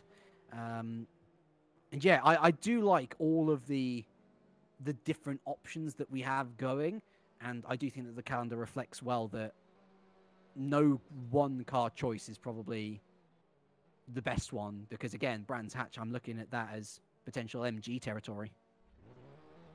Yeah, absolutely. This dynamic is going to be fantastic, really. This is what makes touring car racing exciting, is the different cars. So it's not like a spec series like we have with Career Ladder for 2 of the 3 series. So it'll keep them on their toes. Lots and lots of variables. Well, speaking of variables, we are just awaiting our reverse grid number. And so to remind you of the potential candidates, it's from 10 to 15. So it's either Brugman, Shepard, Baldy, Lindbergh, Strana, or Yayovsky. You do not want to be one place outside the reverse grid number. That is the most that is the heartbreaking driver of the day award every time. It's horrendous. It's genuinely one of the worst feelings ever, thinking, oh yeah, if I just... Sometimes, especially if you've had a close fight in, say, race 2, where you've been in a pack of 5 cars fighting over that one position that gets it, whilst you kind of just get on with it anyway, it can be like a really annoying thing.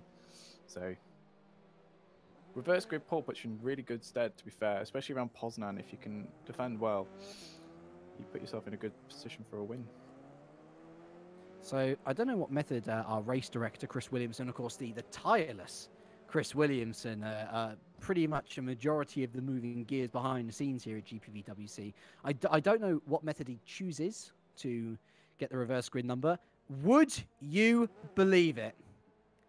Whatever method he's done, it has benefited Eric Strana. It is number 14. And so it will be an all-Swedish front row. Eric Strana's race 2 paid off. He starts on reverse grid pole position ahead of Johan Lindbergh. The second row is Gergo Baldi and Chris Shepard. And the third row is Niels Brugman and David Feiluk. Actually, I didn't even notice that's an Enterprise epic battle. Why the F1 up on the front row? And, well, I would say Eric Strana pretty much slotting in there to potentially take his first win of the year. Yeah, well... We said it may happen, and it has. If he continues his pace, I don't see why he couldn't take a win here, frankly. That is potentially, that's almost worst case scenario as well for the top runners, though. Because they're going to be getting, 75, 66 kilograms, and they've been chucked back to, at worst, P14. Yeah, it's terrible for them. This spells, well, Eric Strand, no weight, quick. Honda, looking good. P14 with weight, not exactly ideal, is it? Especially when at this circuit you need great momentum, and 75 kilograms of weight just doesn't do it for you. So Kevin Siggy is in for a... We'll see what he can do. Kevin is talented enough to kind of drive around that, but it's going to be a struggle for him. Well, I tell you what, looking at the grid as well, this could not be better case scenario for all of those front runners, because the first rear-wheel drive in the grid order for race 3 will be Mohammed Patel. And let's see, that's 1, 2, 3, 4, 5, 6, 7, 8, 9. He's going to be starting P10 with weight ballast as well. Indeed. Yeah. We'll see how it plays out. 40 seconds to go. This is gonna be an interesting race because this will give chance for Eric to really get used to things and get back into the game.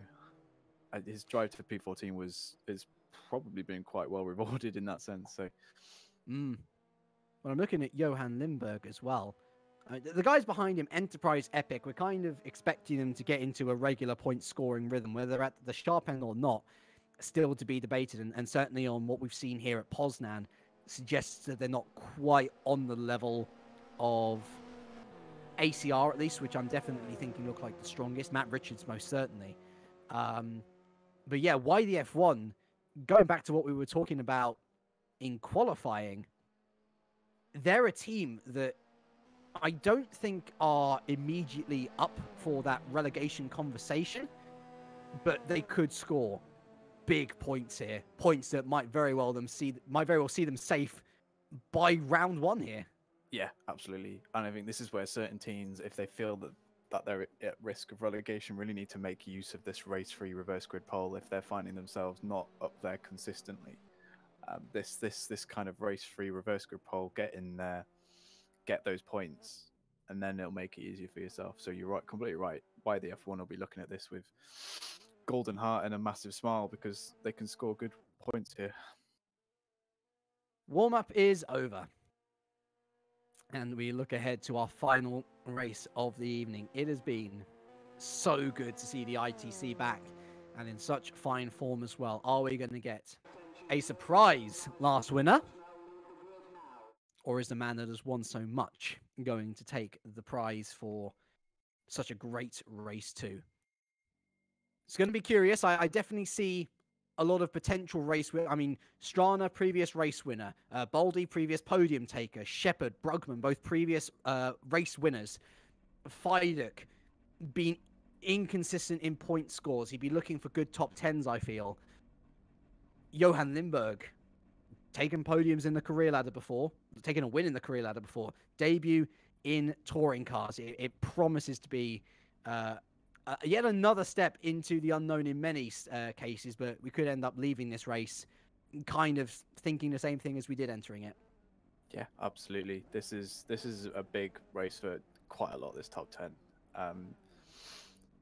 If they can get if Johan can get a good start, he's on the inside line, so he can make this work for him. Then got Gergo if you can get the slipstream. We shall see, James. Who knows?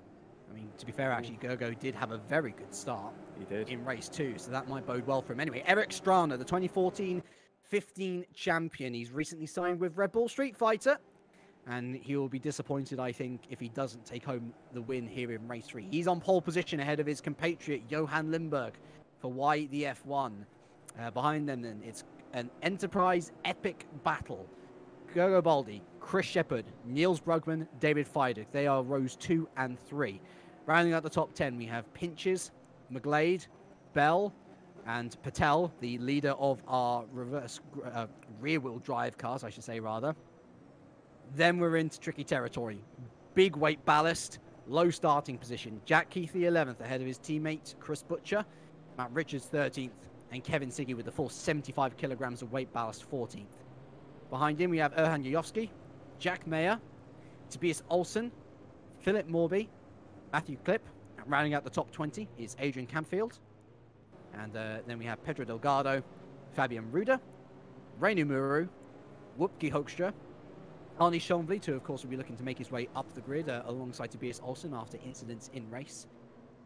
Jack Diviney, Daniele Brambilla, and Ben Willis round out the grid. That is because Tyrone Frith is starting from the pit lane. He is indeed. I think a few people to watch out for. Probably Matt Richards trying to come through the field. Patel in P10. He can make a difference here. There's just a lot of moving parts in this race. It's going to be really interesting to watch. The danger men for me will be from the mid-pack anyway. Patel, Richards, Siggy. I think they're in the best cars for this circuit. It'll be interesting to see how the ACR boys get on as well. Whether there'll be any mix-ups in turn 1. There usually is in race 3. I can't remember a race 3 off the top of my head without something going on in turn 1. For the boys up top, though, they'll just be happy that a rear-wheel drive is way back in P10, and they might very well get a clean start going into turn 1 themselves. Absolutely.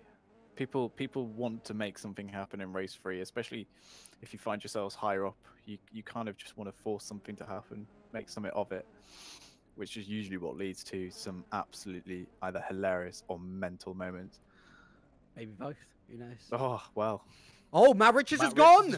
Matt Richards has dropped! Our joint championship leader is gone, and that opens up a spot ahead of Erhan Yuyovski to go into. Big moment here in race 3 as Matt Richards is out before we've even hit the hit turn 1.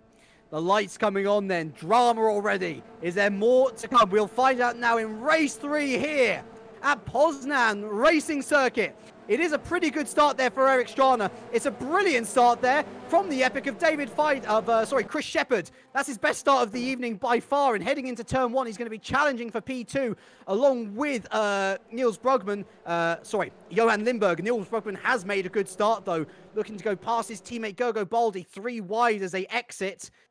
Who else has made a good start? Patel has made a great start. He's up to P7 already.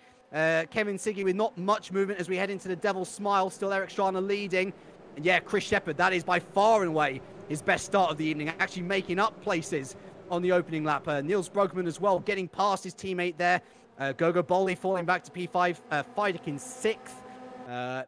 Butcher and Keithy haven't made much ground, and in fact, Kevin Siggy's gone backwards off the line, would you believe? He's down to P16, losing a position to Philip Morby. So Kevin Siggy in his early stages out the point, so he dives through, and is that Gogo Baldi going through on Niels Brugman? Yes, it is. The two enterprises exchanging positions yet again as we're in this middle part of the circuit, heading through Tribune and up into T9. Eric Strana continuing to open up his lead. Johan Lindberg behind. I'm just going to be taking a quick look through the tyres. The only man on mediums in the top 10 is once again Mike Bell, Jack Mayer, Whoopke Hoekstra, and Jack Divany, all with mediums as well. Everyone else on the softs.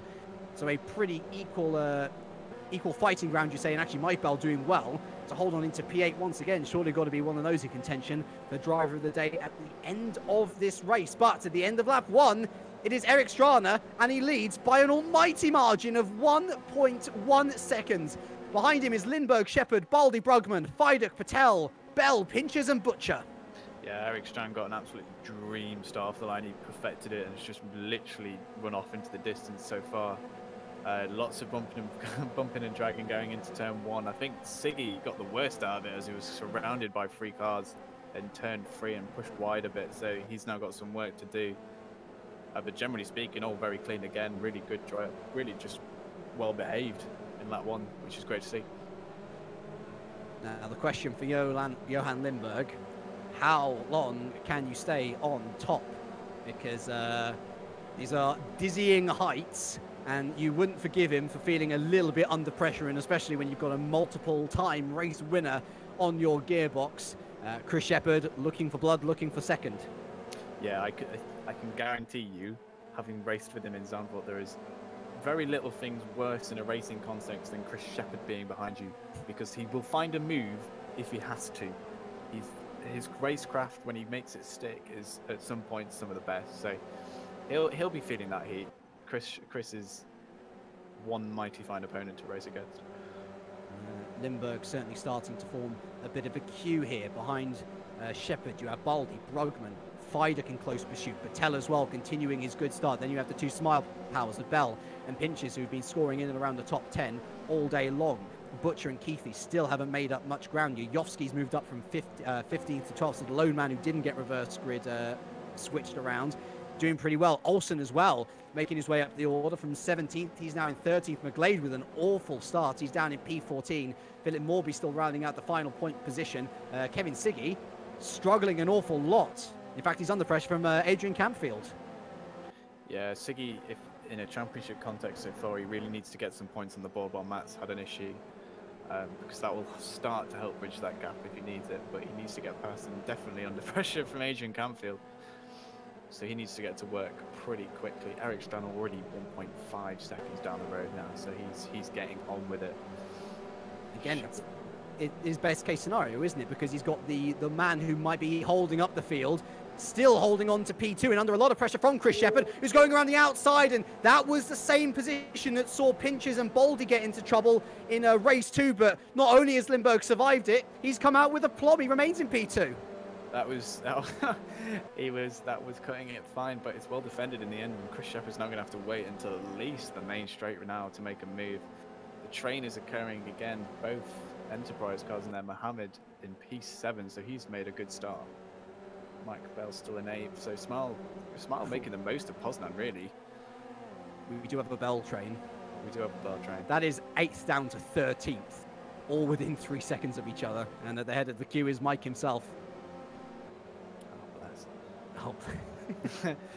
I think what Kevin really needs to do is he needs to Phil and Lewis to get on with it, really, so he can start to catch up to that train. Because once he gets there, he can then start making moves on there as well. But he needs to get past Warby pretty soon while he's under pressure. Oh, Keithley's round. Keithley round turn 1. Oh, it is indeed. And what happened there? He was in battle, mostly with Yayovsky behind, actually. The Macedonian was looking for a move. Oh, we got clipped by... It was Yayovsky who clipped him round. Just turned in too early. And that sees Jack Keithley all the way down to P25. And look at Kevin Siggy. What happened? He's up to P13. Who fell off the road? It's Yayovsky himself. He's gone down to P18. So there was contact between Yayovsky and Phil Morby as Yayovsky rejoined the circuit, with Siggy being very lucky as well, because he was literally behind Morby as it happened. So P13 for Siggy now, so he's benefited quite a lot from that accident. So that means that Olsen's now up to 11th and on the back of Chris Butcher. Remember, Olsen without weight, so he's looking to move his way through very nicely indeed. McGlade 12th, Siggy 13th. Double point scores potentially on the card for YDF1 with Campfield in 14th. And then it's the 2 IDOSes of Clip and Mayer in 15th and 16th. So potentially got that final point loaded out. Although, for how long is the question, because they've got the 2 Adonai of Schoenvliet and Yayovsky behind. It must be said, Schoenvliet looking to recapture a bit of form and looking down the inside of radar on Jack Mayer. I think for the Dutchman, that should be a pretty much signed, sealed and delivered move into last. Right we go. And that is secured. Schoenvliet up into 16th. And oh, Yayovsky again with contact, almost taking Jack Mayer out. He just needs to calm it down a bit now. Just relax and get into a groove again. So, Eric Strana remains up front, still with that 1.5 second gap. But why would you need to push your tyres when the guy behind you is defending nicely enough? Still, Chris Shepherd unable to make his way past the sister Honda, Baldy, Brugman, Fiduk, Patel, all in close pursuit. Behind, though, we do have a switch of positions for P8. Adam Pinches has been let go by Mike Bell and is starting to catch the back of this train as well. Bell now down to P9. His train is considerably shorter than it was a moment ago. Only Butcher and Olsen in close pursuit. Yeah, Eric Strand doesn't need to do a lot here. He can just maintain that gap. You get the sense Eric can go a lot quicker than he is doing, but he doesn't need to, so he's playing a really good game here. Smile probably doing the sensible thing. If he felt he was being held up, they've swapped positions. Adam now got the chance to make some roads. Oh, some really nice camera angles here at Poznan, so you get to see a lot of what's going on. But battles all around again. Race again, just really solid race in close packs. So have at it, boys. Have at it. So I'm thinking this battle for P2 is probably the closest, especially with how much is on the line. Yes, definitely. This is the main action at the moment, really. But Chris Shepherd unable to do anything really, and it's not like Chris Shepherd has any weight ballast to worry about either. He is free as Lindbergh. Yeah, this is a pure pace fight now. This is Eric Strand starting to gap them slightly, a 10th last lap. This is bringing in Enterprise into play as well. Both cars catching up to the back of them. So I'm wondering whether they are saving tyres again. I mean, it didn't work out as well for Baldy last time since he picked up the damage, but they've certainly shown that if they can stay in position well enough, if they're not under too much threat, then they will be a threat later on in the race. And talking of threats, Tobias Olsen looking to make his way past Mike Bell. Oh my goodness me, I noticed Butcher is actually past Bell. Double contact as Olsen tries to rejoin the majority of the circuit. Bell stays ahead for now, but Butcher's up into P9, and that's pretty good for ACR because currently they've only got 1 car scoring. Yeah, they do indeed. Siggy is well trying to make Shepherd again. Oh, look at this. And Johan Lindberg was trying to turn into the corner. Unfortunately for him, there was another Honda in the way. Chris Shepherd finally making his way past. Lindberg attempting to take the undercut. You said it yourself, Stefan. When Chris Shepherd wants to find a way past, he will make a way past. And he's up into P2. Yep, he forced his way in. Now we've got to see what he can do to catch up to Eric. Will Eric start to pull the gap a bit more? He's 2.2 He already ahead. has. So a bit of contact and a bit more pace has helped Strand gap it nicely. So it'd be nice. Let's see what Chris can do. No weight. Lindberg is now pretty much at the mercy of both Baldy and Brugman, one would suspect right now. So let's see what happens. As Epic Racing have said, the chase is now on. Unfortunately, Pedro Delgado has become our second retirement. Tyrone Frith didn't even leave the garage. So Delgado out with him now as well. And there is a real gap developing now between Brugman and Fidek. Fidek under all sorts of pressure from Mohamed Patel. And as expected, Adam Pinches has caught up to this duo. We knew this was going to happen. I suspect Fidek is about to make a little bit of a train. We've got Siggy on the back of McGlade as well, trying to fight for P12. Sticks his nose up the inside, not going to happen. No Adrian Campfield in close pursuit. And so Kevin Siggy can't really look for any over-enthusiastic moves, otherwise Campfield will be benefiting. And again, that final point position. Matthew Klipp, the sole IDOS in there. I know he's lost his rear gunner of Jack Mayer, and he's got both Adonai for company as Daniele Brambilla and Wupke Hoekstra, both CM techs, out on the same lap. That's just unlucky. So whether that was a disconnect or an accident occurred, I'm not sure. So we'll have to check that out later. But oh, I tell you what, midfield battle is getting pretty spicy. I tell you what, the lead might be spicy. Chris Shepherd brought the gap down to 1.3 seconds last lap from 2.2. Chris is on it. He is really, he is going on 2-3 tenths quicker last lap. So it'll be interesting to see the time gap between them now. But Chris is going for this win. He's only got one thing on his mind right now. Because he's had a pretty poor event, even, by his own standards. Those starts have just completely let him down because he was brilliant in qualifying. It was quick in qualifying, and his actual races were brilliant. Just the two, like you say, the two starts kind of put him on the back foot a bit, but he's nailed it here, and he's now in a really good position. He's now only a second behind. Oh. Hearts bleed for IDOS, but only briefly. Arnie Schoenvliet going around the outside of Big Pan. Matthew Klipp trying to hold on for dear life here. And look at this, it's like a sandwich. Swarm of orange bees as here comes the sandwich. The bread's enveloping the meat. And Arnie Schoenvliet has made his way past. Is it going to be a double whammy though? McGlade's actually passed by Campfield up ahead as contact. Matthew Klipp desperate to keep onto that position. He clouts Schoenvliet, but Yojovski's round. That got a bit Larry. Oh, not sure about that one. And now Schoenvliet's going to throw it up the inside of Small Pan. Uses Matthew Klipp as a braking marker, and Schoenvliet is through into P15. I think, as we were saying, pretty early on in this evening that Matt Klipp sometimes struggles with racecraft, and I think that started to show a bit there. Again, DC will look at it, but on the whole, that was a very Larry moment between the three cars. So. And Yojovski is out. He becomes our 5th retirement of the race. It always kicks off in race 3. Race 3. As it does up front. The gap is less than a second. 5 tenths. Oh boy. We have a real race on our hands, ladies and gents. Yes. This is the Chris Shepherd we're so used to seeing. Literally on the last lap alone, he was half a second quicker. So either Strand's saving his tyres still and going to use them at the end, or Chris is just that much quicker. And looking at the battle for the podium as well, Baldy's rather dropped his teammate Brugman, and so now it's very much a Lindberg v Baldy battle for P3. David Fidek behind, catching Brugman actually, although he's still got Patel for company. They've dropped Adam Pinches ever slightly, and Tobias Olsen continues his ascendancy up the grid from P17 to P9 now. He's gotten past Chris Butcher.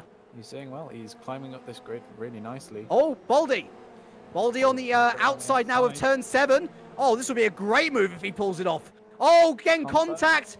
Oh, they start hugging together, and this could allow Niels Brugman in. He's got massive overspeed, but Lindberg takes the defensive line, so Baldy is now through. Lindberg does hold on to P4. Leery moment for the pair of them, but Baldy onto the podium. Lindberg showing really good awareness, actually, to be aware of that second Enterprise car, because Brugman was right in there. So great bit of, whilst he's lost a position, he also produced a great bit of defensive maneuvering as well. So. Oh my goodness, is that Shepard on Strana? It is Shepard on Strana. Look at this on the inside of the final corner. Oh, contact between the two. The Hondas lead into each other. Shepard here for the lead of the race. A reminder, he started on the second row. He started P4. He had the best start of this evening for him. And into turn one, into Big Pan. Strana tries the overspeed around the outside. And he is just going to hold on for now. Very good speed on exit as well from the Swedish driver. It's lap 10 of 12. Time is running out. Strand managed to brake insanely late going into turn one. I was worried he was going to overshoot it then, and Shepard was just going to go straight up the inside. So Strand incredibly confident on the brakes. That was incredibly close racing.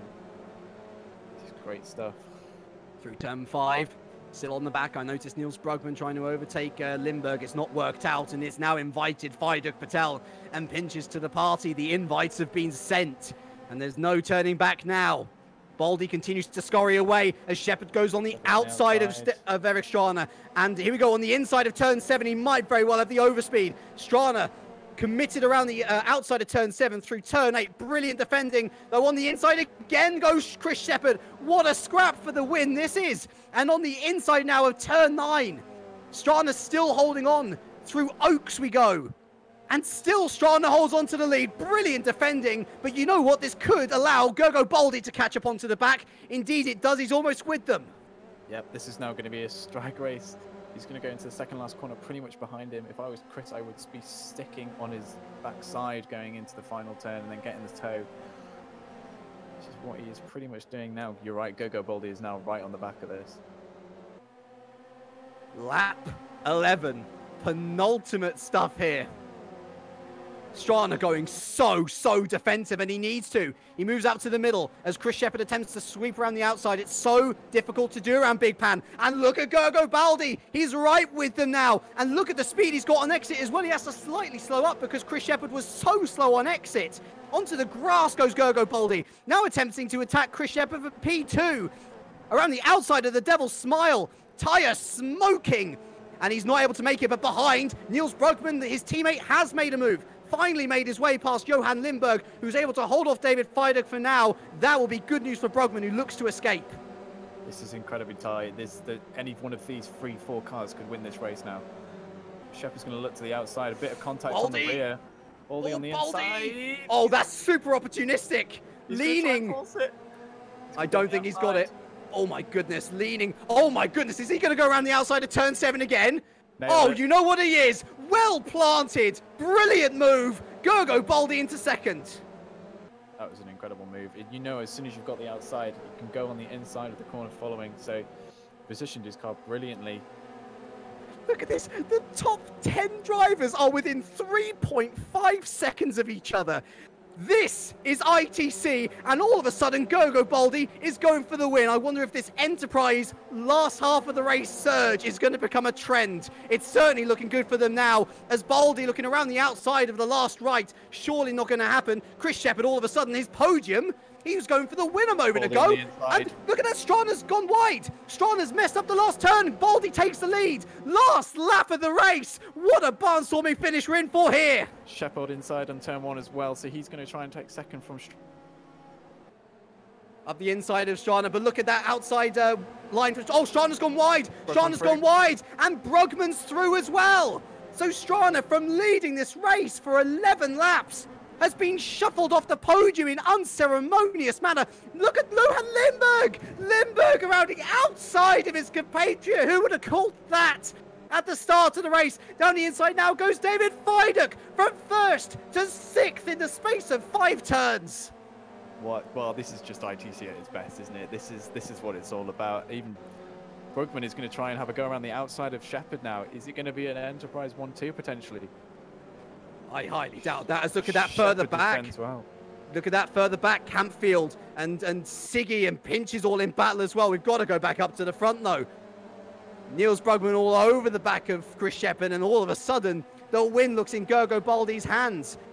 Limburg still holding off Feidek as well as we head into the final sector now. What a crazy, brilliant end to this race. Top level stuff from all of these drivers. You know what? I think Chris Shepherd's just about going to hold on unless Niels Brugman gets a brilliant, brilliant run here into the last right. Look how defensive Chris Shepherd feels he needs to go into the last right. Final turn. Who would have guessed it? Gergo Baldi takes race 3 here in Poznan. It is Chris Shepherd who'll take home P2, and Niels Brugman will take home P3. Johan Limburg with a healthy amount of points for YDF1. P4 for him, P5 for Feidek. Eric Strana must be feeling dazed after that race. He's only P6. Mohamed Patel with another strong showing, P7. Olsen, great drive from P17 to P8. The Swedish driver doing well there. Chris Butcher, the lone ACR scorer there in P9, with Adam Pinches rounding out the top 10. It's a double point score for Campfield. P4 and P11, they'll take that any day of the week. With Mike Bell, P12. Kevin Sicky could only manage P13. Of course, Matt Richards, he disconnected before the race even started. Lewis McGlade, P14. Arnie Schoenvliet taking that final point. The rest of your finishers were Clip, Willis, Mayer, Ruda, Muru, Morby, Keithley down in P22 after contact with the aforementioned Matthew Clip. Jack Divany, your final finisher. Your retirements from this race were Yovsky, Brambrilla, Hoekstra, Delgado, Frith, and of course the aforementioned Richards, who never even made it to the line. Oh my goodness, Stefan, what a final race of the evening that was. That was meant. Well, we asked for it, didn't we? We wanted a good race to finish off a brilliant evening, and well, ITC bloody well delivered, didn't it? What an incredible drive just from everybody in the top 10. Yes, Gergo Baldi taking a out of nowhere win. I'm hoping he comes in for an interview because I'd love to know if he was thinking he'd take the win. 3 laps to go. Goodness me! And you know what as well? I like to keep my stats. You know I do. I've been noting down the podiums from this evening. Outside, we had a different winner for every race. We had a different second place for every race. And we had a different third place for every race. We had 6 drivers who finished on the podium that didn't win it. And we had 3 different winners. Couldn't ask for more. No, this is the unpredictability we want from ITC. You don't want to be able to guess this championship at all until the final race. So I don't even know who's the championship leader anymore. Well, no. Who is the championship I've lost leader? count. I wasn't expecting to have to do this much maths. Brilliant. First round, we shouldn't be doing this amount of maths. No. But because what a race. Siggy taking 13th. So pretty static race in the end for him. What a race. I think Siggy might lead. It depends a lot on Baldi's positions, remember, because although Baldi took a win, I think he took 6th in race 1, I want to say, or was it 5th? But then he was outside the top 10 in race 2. So maybe Baldi's the championship leader at this point. I don't know. I simply don't know. In due course. Yeah, he will. Officialize the results. Goodness me. What an incredible race. that is actually brilliant. And you know what? The best thing for us, Stefan, is that we get to watch the D2 broadcast after this as well. So we get an entirely different set of results and drivers. This is why we're doing it. No, that was great racing from all this evening. 3 really solid racing. And you know what? All of it was really well behaved as well. So yeah, like that is some really good stuff. Couple of incidents, but you expect that. But generally speaking, all 3 races were, from what we saw. Right, now, my much maligned broadcast tactic is 3 drivers for interview. There are 3 races. It was a particularly good evening. So I'm feeling like we should probably extend it to 5. And I'm thinking that we should probably start it with our race 1 winner, Mr. Matt Richards. Now, Matt, it was all going so well. We took the pole position. We had a perfect start in race 1. We took the win. We were able to take 2nd place in race 2 as well. Such a sad note to end the evening on. Just tell us, was it a flat disconnection? Was it hardware failure? Is Matt even there? Is Matt even there? He's having some connection issues. Okay, so what we're going to do is we're going to put Matt into the green room. and hopefully we'll have him back in just a minute. Let's just start then with our race 2 winner, Kevin Siggy. Of course, Kevin, you took second in race 1, you took a win in race 2, and it was all going so well until we got to race 3. And I feel like this is going to be a major talking point about the ITC this year. Just tell us how difficult it was to work through the grid with 75 kilograms of weight ballast in what was arguably one of the best cars for this circuit. I think it wasn't that bad considering the balance that I had. It was just the people around me that drove like absolute apes sometimes, but it's how it goes. It was like some of the people that were touching my rear in order to spin, but yeah, that's what they think. It's a good thing, but yeah, I managed to go through. You know, that's fascinating because we were just talking about how clean it was. Maybe we were looking at the wrong things. Either way, overall, it's a very positive start for Edge Esports. Of course, this is your first campaign in the ITC. In R Factor 2, you never made the switch over from 2015 to 2016. So how does it differ from R Factor 1? And more importantly, how are you feeling about your partnership with Mohamed Patel, who he himself, I mean, he had a great evening for a debut. Yeah, I think it's a good. He's a good teammate. He's very supportive and very how should I say? He pretty much helps me with setups. And yeah, the start of the season was good. Considering I thought the rear-wheel drive cars were going to be bad in this race, considering how good the front-wheel drive cars had the pace in qualifying. But then race-wise, the tire wear was coming into place. So my car was, I think, one of the best in the race. So yeah, I'm pretty happy with the start. Absolutely. It's going to be curious to see how that develops throughout the season. Well, Kevin, thank you very much for your thoughts and congratulations on being one of the first race winners of the season. Cheers. And so I think now we do have a Mr. Matt Richards. Are you there, Matt? Am I live? You are live. Yeah. Yes, you are. Good Yay. stuff. Okay, so let's go from the top, shall we? What a great start overall, at least. You've taken a pole position. Great start in race 1, completely unopposed. So you took the win, took second as well with maximum weight ballast to boot. And then race 3 didn't even make it to the line. Was it a disconnection? Was it hardware? Disconnection, I believe. Towards the end of race 2, I've spoken to Chris and he said that I was lagging in front of him. So I think sort of from that point on, my internet sort of was having a bit of a wobble and it just sort of condemned me for race 3 then. If I'd have known, I would have restarted it between race 2 and race 3, but these things you can't really control, can you? So they are the mechanical failures of the e-racing world, unfortunately. Yes. But, I mean, let's look at the positives at least. You are one of the championship favorites, undoubtedly going into this season. You got plenty of experience with the mod over with BBTCC, of course. You were runner-up last year to a dominant Rudy Van Buren, and so I realize, and we were talking about this in broadcast, that Poznan's probably one of those tracks which is going to suit the MG a lot more than other circuits, but to pick up a win, to pick up a podium, a pole position to boot, and such a dominant pole position as well, it's got to give you confidence going into Bugatti. Definitely, yeah. I mean, we spent about a week and a half just working on setup. We knew the whole time that the tires were going to be a massive issue here, whether it's something to do with the track, we don't know, whether it's the heat, just the types of corners, but the long wheelbase seemed to work a little bit better in the higher speed corners. So we spent a lot of time trying to work on the percentage of tire that we could use, as well as pushing the car for time during the race, finding that perfect balance.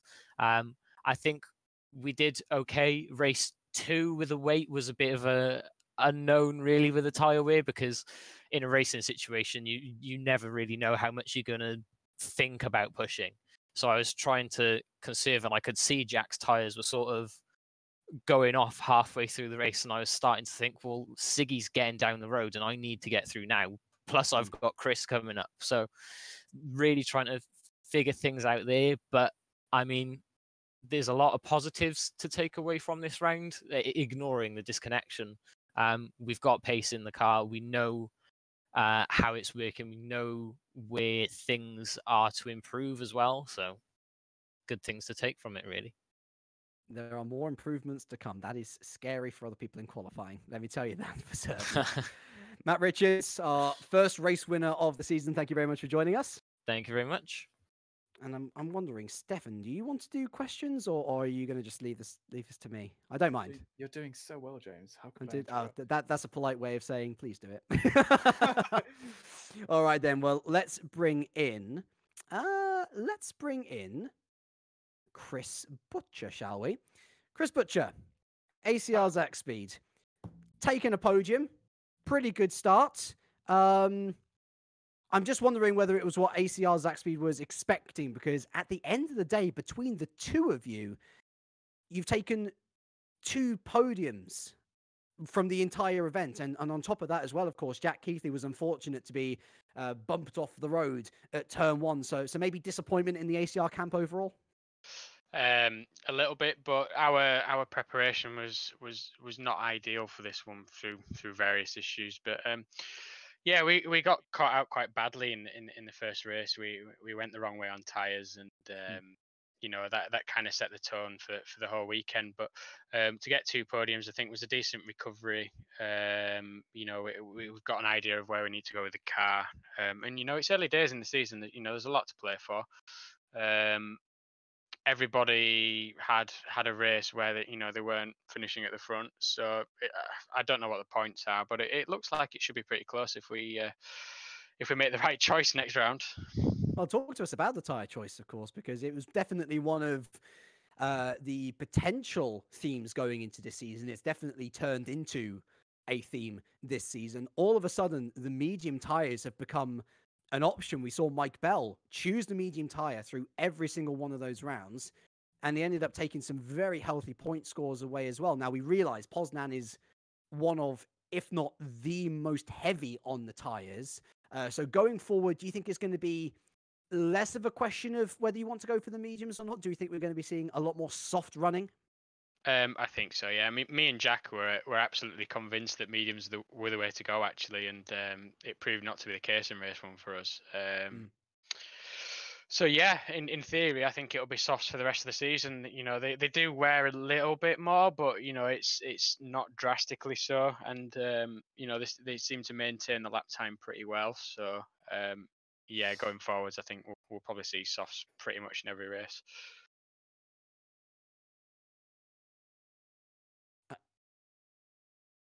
I guess so. And sorry, I completely missed the last part of that because my sound completely cut out. But I'm sure whatever you did say, Chris, was very interesting. And thank you very much. Thank you very much for joining us. Yeah, I was like a sonnet. But yeah, thank you very much for joining us, Chris, and best of luck for the rest of the season. Thanks very much. I'm looking now. There are 3 people left in the interview room, so it'd be cruel not to do 6 interviews, I think, overall. Let's bring in our 4th, Chris Shepherd. Boy, oh boy, we have got to start with your starts. You had an amazing one in race 3, but it took 2 races to get there, unfortunately. Yeah. I don't know, just not quite there yet. We've done a couple of seasons in these cars, and as you know, I've been pretty quick, but yeah, didn't feel at home in these cars, whether it's because of the last 2 years I've been driving single seaters. That's hindered me a little bit, I don't know, but we'll get there, don't worry. And to be fair, it's not a bad start for Epic. You've picked up a podium at the very least, and given how seemingly wide open the competition is this year, at least from reading round 1, you're still there or thereabouts. So do you feel like you're still in the mix for race wins? I mean, definitely on qualifying pace, it looks like you've got enough to get yourselves up there. Yeah, definitely. I would hope so. Anyway, I'd like to think so. We'll just have to wait and see, I suppose. But yeah, it's quite competitive, so based on what we've seen so far, I shouldn't see why not. I mean, race 1, I actually absolutely screwed race 1 start. I nearly stalled it on the grid, which pushed me back. So who knows what could have happened? I would like to think I would have been able to keep up with the front 2, but yeah, so it was just damage limitation from there on. Well, thankfully, damage limitation doesn't last too long in an evening because it's 3 races. We're going to be getting our next 3 in 2 weeks, of course. And you've raced multiple times at Bugatti. You've got probably the most experience at that circuit out of a lot of this grid. There's some returning drivers, some new drivers. So you've got that advantage there. Do you feel like the Honda's going to suit it? Because it's a particularly middle of the road track, isn't it? It's kind of got a bit of everything in terms of big straights, yes, small, short speed corners, long speed. Yes, definitely, definitely. It is. It should suit the car a lot better than this track. Let's say, because I've always driven this Honda very twitchy on the rear, and so some of these instant full lock turns that we had today was just I wasn't liking them, to be honest with you. But yeah, onwards and upwards.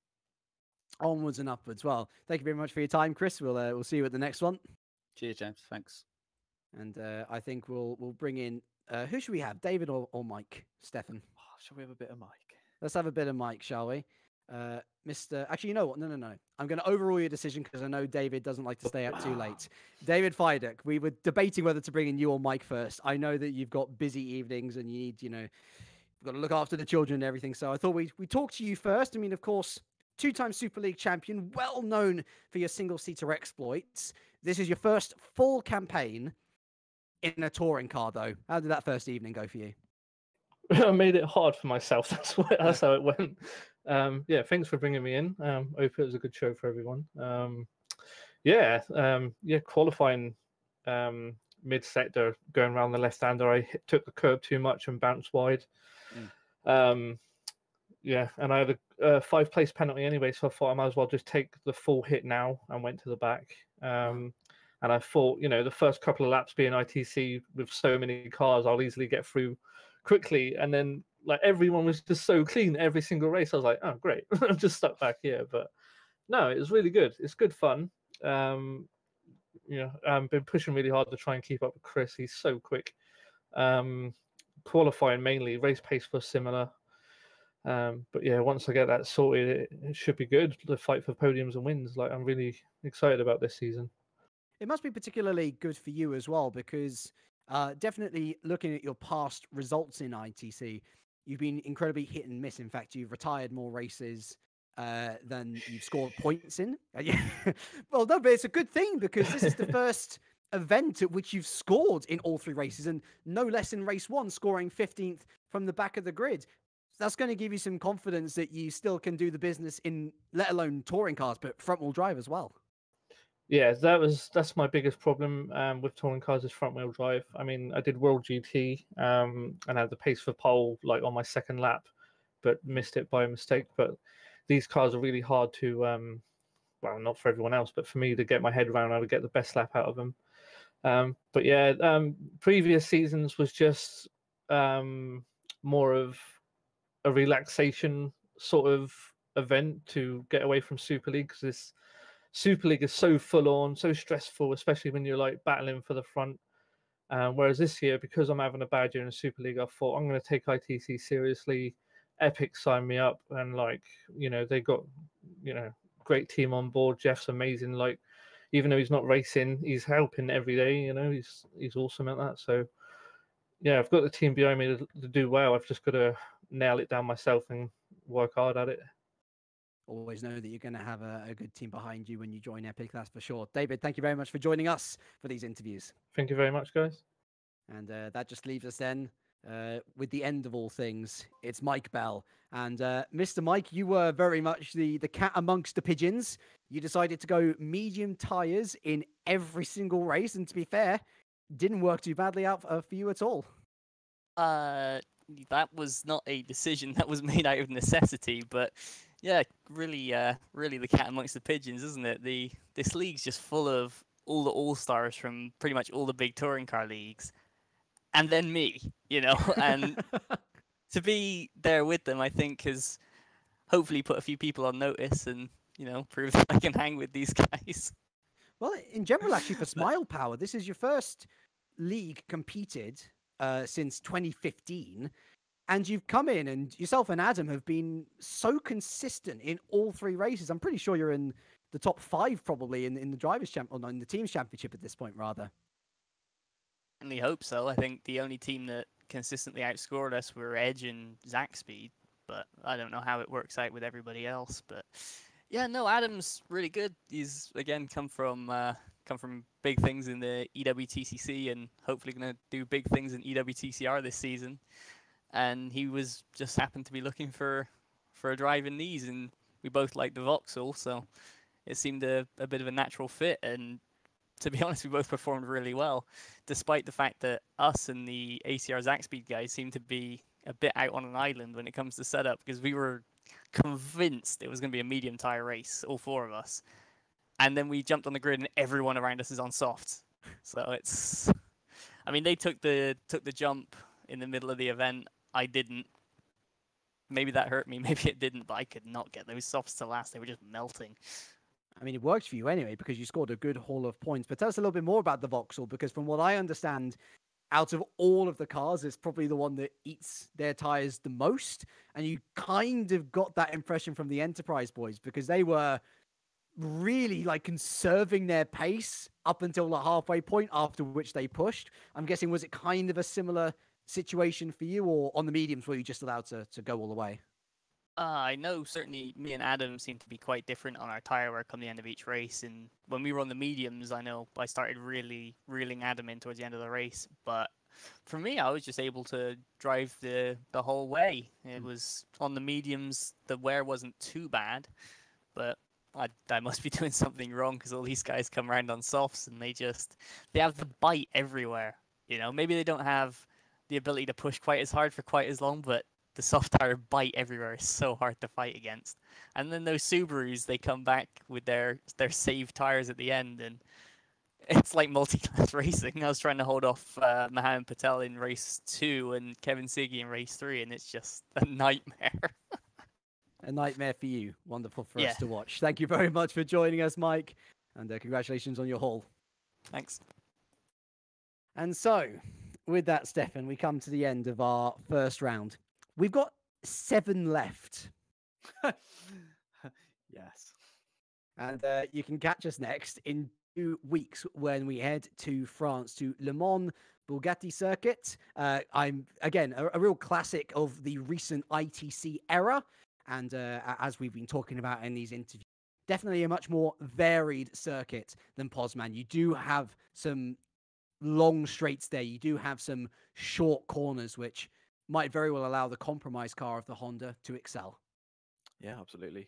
Yeah, we'll get some good racing there as well. I think it'll be a completely different mix. There'll be a couple of names we recognize from here that'll be up there, but I suspect a few different drivers will get in there as well. While the ITC goes to France, the career ladder travels to Italy. Next week, it is back. Formula Challenge, Super Cup, and the WTF1 Super League on the Tuesday, Wednesday, and Thursday, respectively, leading up to the Italian Grand Prix. The Temple of Speed, always a great circuit to watch racing at. And as I say, 2 weeks' time, we're back with the International Touring Cup and indeed the International Touring Challenge. So all of your touring car goodiness can be consumed in one evening, maybe 2 if you're watching the second stream that you didn't watch after this. Maybe you're watching this one after watching a Division 2 stream, in which case, thank you for watching both of them. Big thank yous also have to go to the people behind the scenes, though. To Argo Tida, thank you so much for being our cameraman for this evening. Hopefully enjoying all the beautiful pictures you guys out there that Argo's able to provide to you. Big thank you to you, Stefan. Great to have you back in the comms box. My name is James Kirk, and from all of us here, it is a very